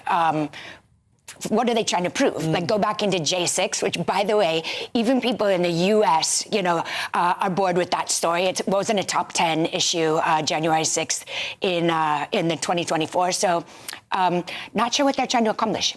Yeah, I suppose one of the arguments here is that they didn't bring about this lawsuit. Yep. Donald Trump brought about this lawsuit, and now they've basically got to sort of try and defend themselves. Arguably, this is less a legal tactic and more let's embarrass the president so he drops the lawsuit tactic.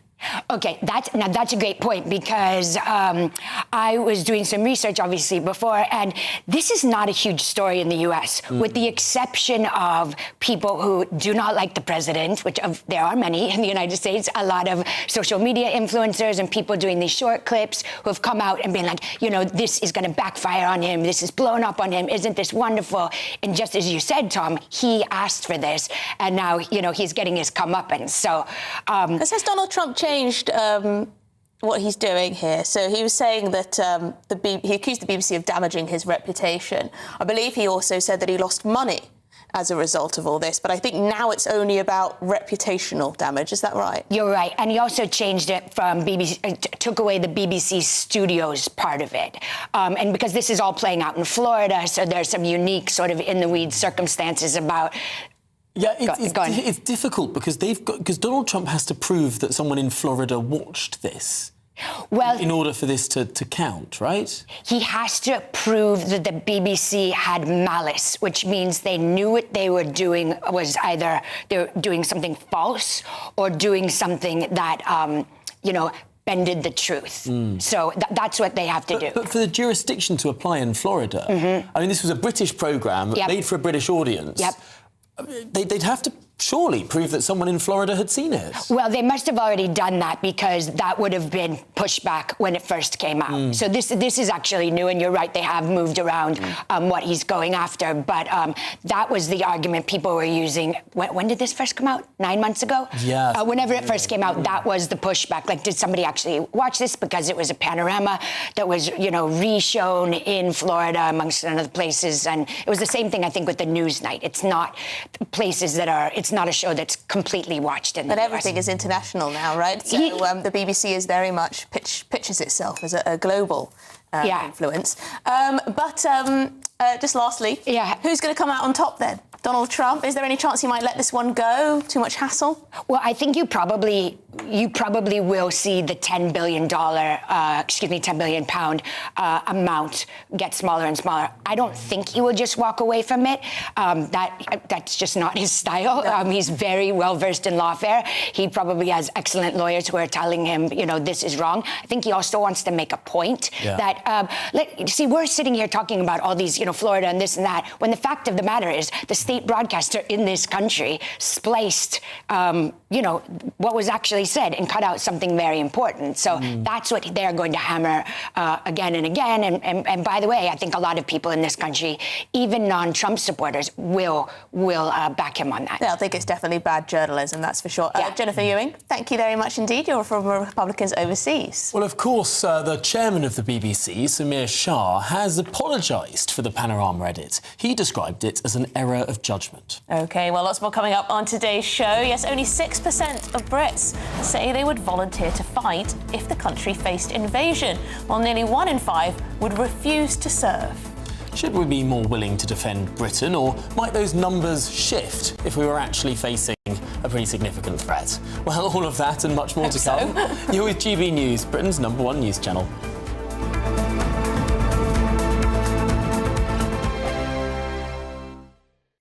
Hello again, very good day to you. I'm here with your GB News weather forecast from the Met Office. Now, there will be some rain around this weekend for most of us, but for the time being, it is still dry across much of the UK. There is a weak front that's making its way southwards over parts of Scotland, Northern Ireland into Northern England at the moment. That's bringing a little bit of drizzly rain, not much more than this, but there's another system that's waiting to come in from the north. Ahead of all that, across much of England and Wales, it's actually largely fine. Plenty of sunshine.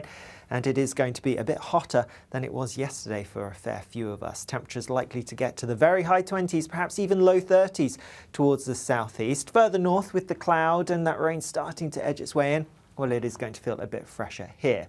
So through this evening, yes, across northern parts of Scotland, it is going to turn increasingly cloudy and quite wet. Some persistent rain arriving and the winds starting to pick up as well. Further south across Scotland, some glimmers of brightness, a bit of sunshine maybe, but it will turn cloudier through the start of the night. Similar across Northern Ireland and the far north of England. Elsewhere across England and Wales, well, a fine end to the day here. A warm one with plenty of sunshine continuing.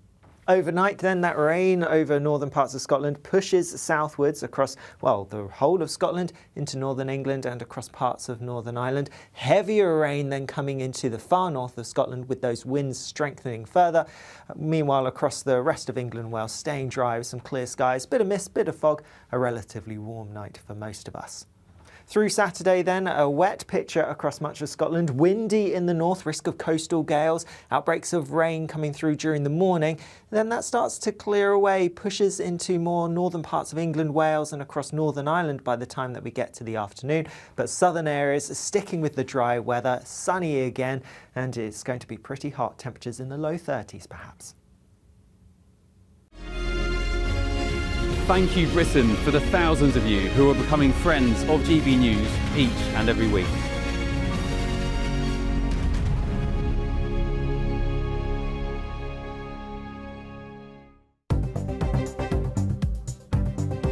Good afternoon, this is the latest AI travel news from GBNews.com. There is a collision on the M4 eastbound slip road between junctions 20 and 19 in Bristol. The M1 southbound is closed between junctions 14 and 11A in Luton tonight. The A1 southbound is closed after the A52 in Grantham. In Scotland, the A90 southbound is closed between Old Glamis roundabout and Strathmartine roundabout due to a road traffic incident. Across Wales, the A55 westbound from J35 Dobbs Hill to J33A Northop is congested with possible delays. And on the trains, there is disruption on Avanti West Coast services between Stafford and Rugby. For more travel news, go to gbnews.com.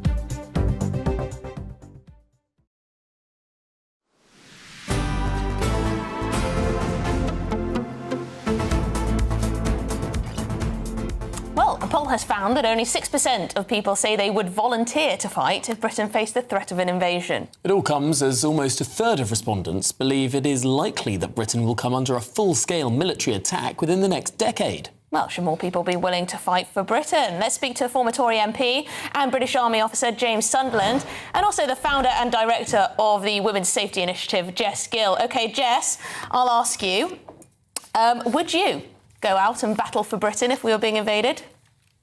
It's a difficult question. Honestly, I don't think I would at this rate, because I think the government has essentially broken its social contract. When we say we're fighting for Britain, what are we actually fighting for?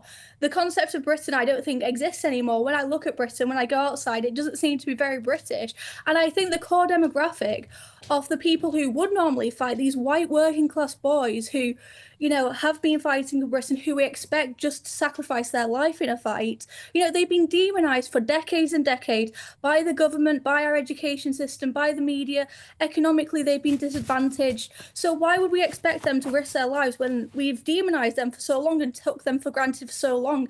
And this concept of Britain fighting for the British government, you know, the British government has betrayed us. We've seen that with the grooming gangs. You know, we already have an invasion, I would argue, with the grooming gangs, with the millions of people coming into this country who are just using Britain as an economic zone. You know, with the Manchester Arena bombing, with the Axel Ruder Cabana and the Southport stabbing, time and time again, we've seen British lives, you know, being taken, British lives not prioritised. So why would we fight for this country when we've demonised this idea of a homeland and said that to be British is only to have these blurry... Sorry, Jess, how does the Axel Ruder Cabana thing filter in there? Were you saying that's a sort of ethnically targeted killing? Yeah, and I think the government's response to it, I would argue so, yeah. I mean, all right, well, James Sunderland, a lot there that Jess has said. Would you fight for Britain right now? Well, I'm resisting the urge to be disparaging to a fellow guest, but I've not heard such complete nonsense for a very long time. I did 26 years in uniform. I served the British Army, travelled the world, served on 6 operational tours. And the one enduring feature of that time is that I came across people from all walks of life, black, white, gay, straight, male, female, non-binary, people who came together under one umbrella, who came together as a team, through good leadership, through unifying purpose, through a common shared wish to serve the country. They did amazing things. And my experience of military service is ordinary people doing extraordinary things. And I look back on what we've done as a nation over many, many years. I look back on our history. I look back on how proud we should be of our nation, how proud we should be of our flag, how proud we should be of our people.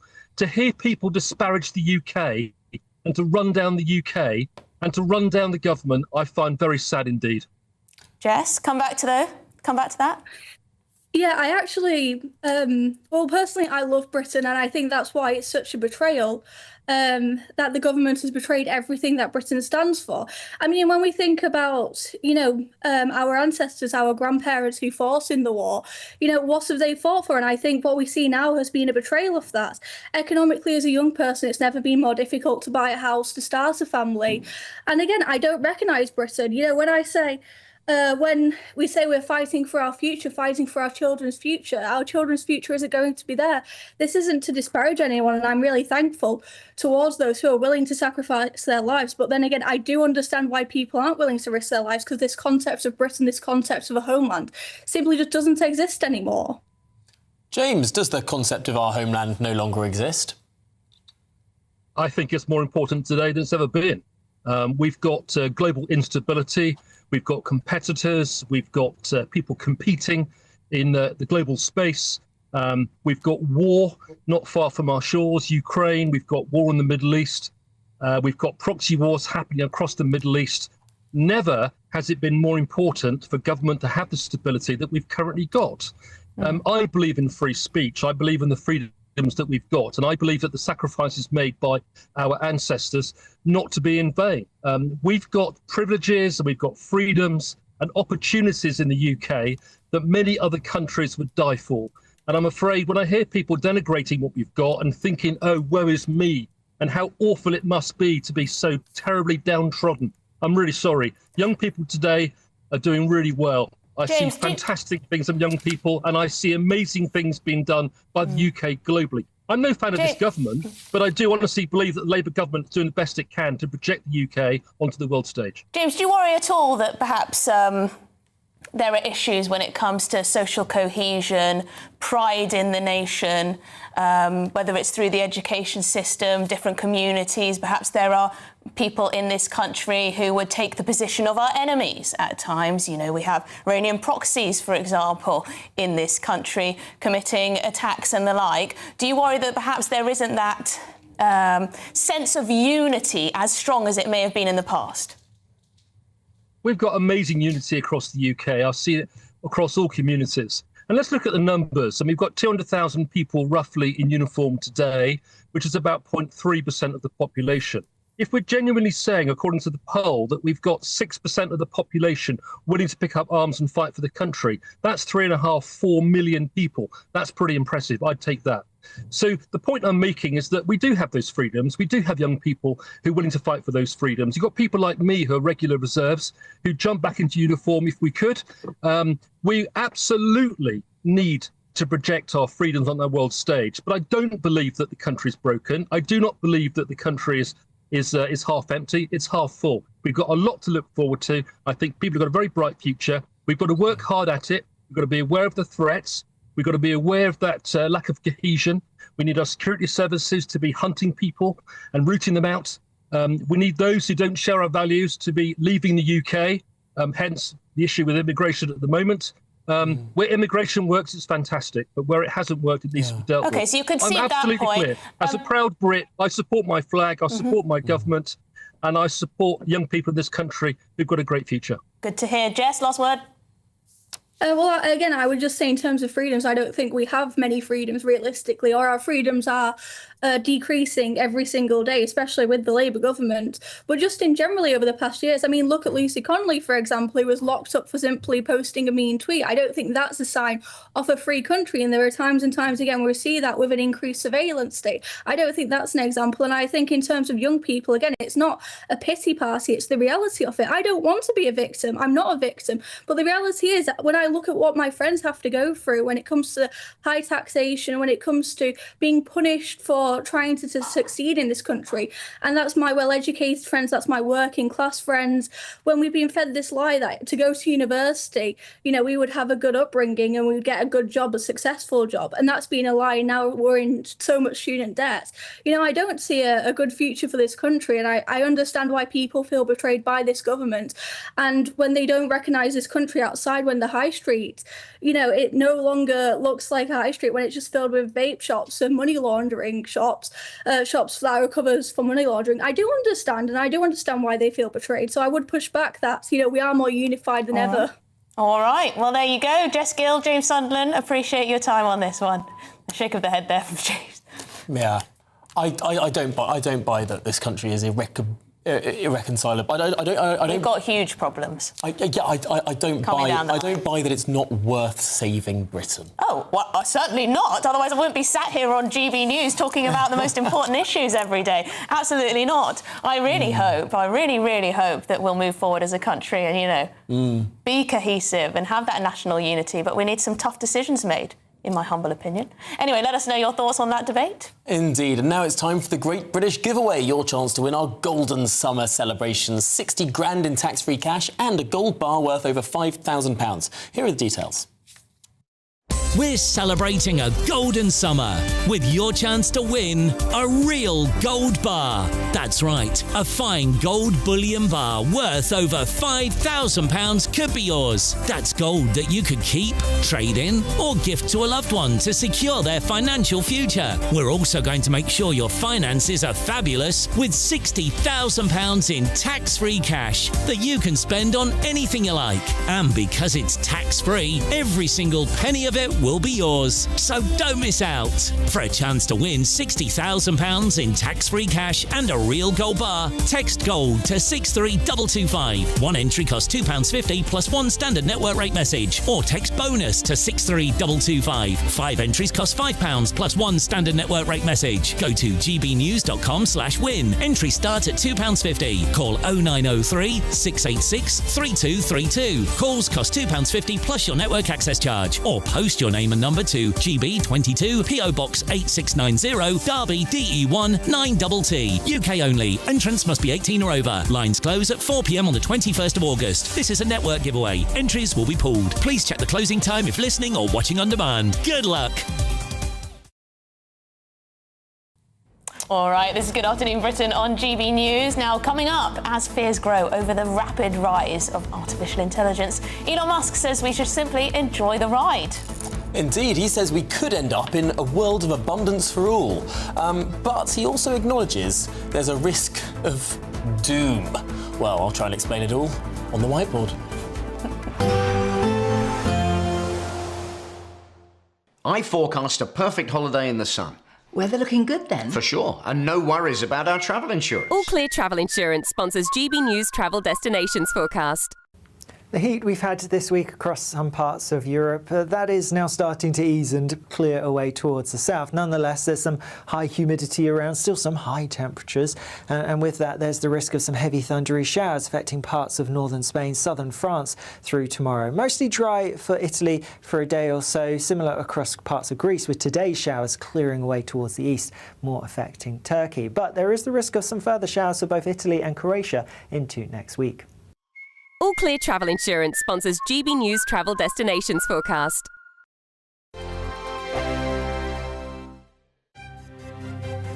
GB News Breakfast, every day from 6 a.m. Olympian Sharon Davies.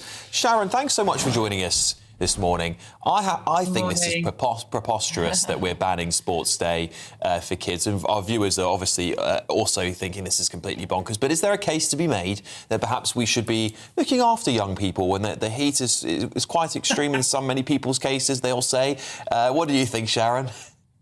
I think looking after our kids is making them resilient and giving them a sports day. I mean, sport in schools has been relegated year on year on year, and it's so depressing. You know, it's such an important part of young people's lives. Give them a hat, give them some sunscreen, make sure they're drinking plenty of water, stick them in the shade when they're not, actually having a little race.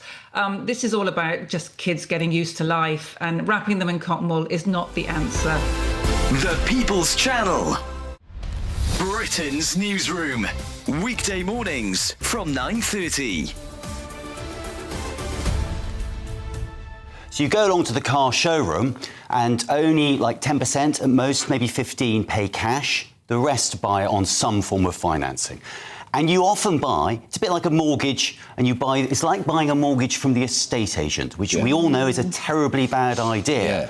But this is what people did. And the deal is, the scandal is, the guys in the showroom were acting as dealers and brokers, and they were in many cases inflating the interest rate that you paid so that they could get a bigger commission. And they didn't declare that. So you basically ended up paying more for your car than you would otherwise have done if you'd gone into the open market and found yourself, a better deal. How did that come to light? Well, over many years. I mean, this has been going on since 2007. GB News, the People's Channel. GB News Breakfast, every day from 6 a.m.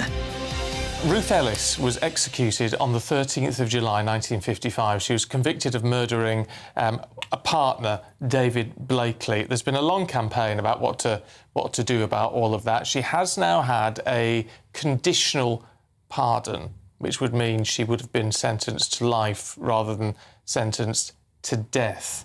So it's a significant move, but what do a family make of it? Well, her grandson, Stephen Beard, is here alongside solicitor Grace Horton. Good to see you both this morning. I mean, look, from a family perspective, Stephen, what does this mean? It's huge. It was a monumental day yesterday. In essence, it's the removal of a negative blotch in our family history. We have effectively rewritten history because ultimately, for the last 70-odd years, the truth hasn't been known. GB News, the People's Channel.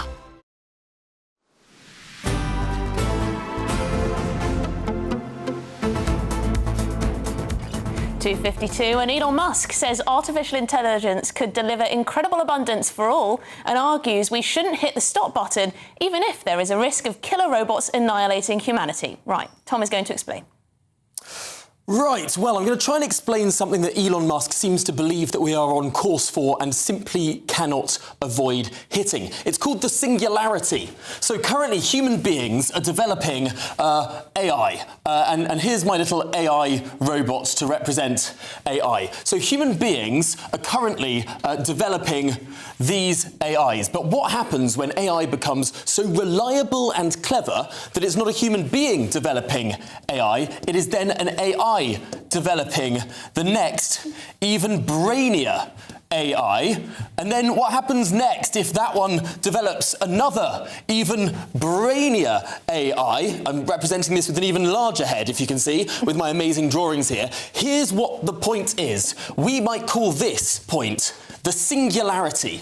At the moment at which AI is designing the next level of AI, which is designing the next level of AI, it's all beyond human comprehension. And these things are so clever that, frankly, humans are out of the loop.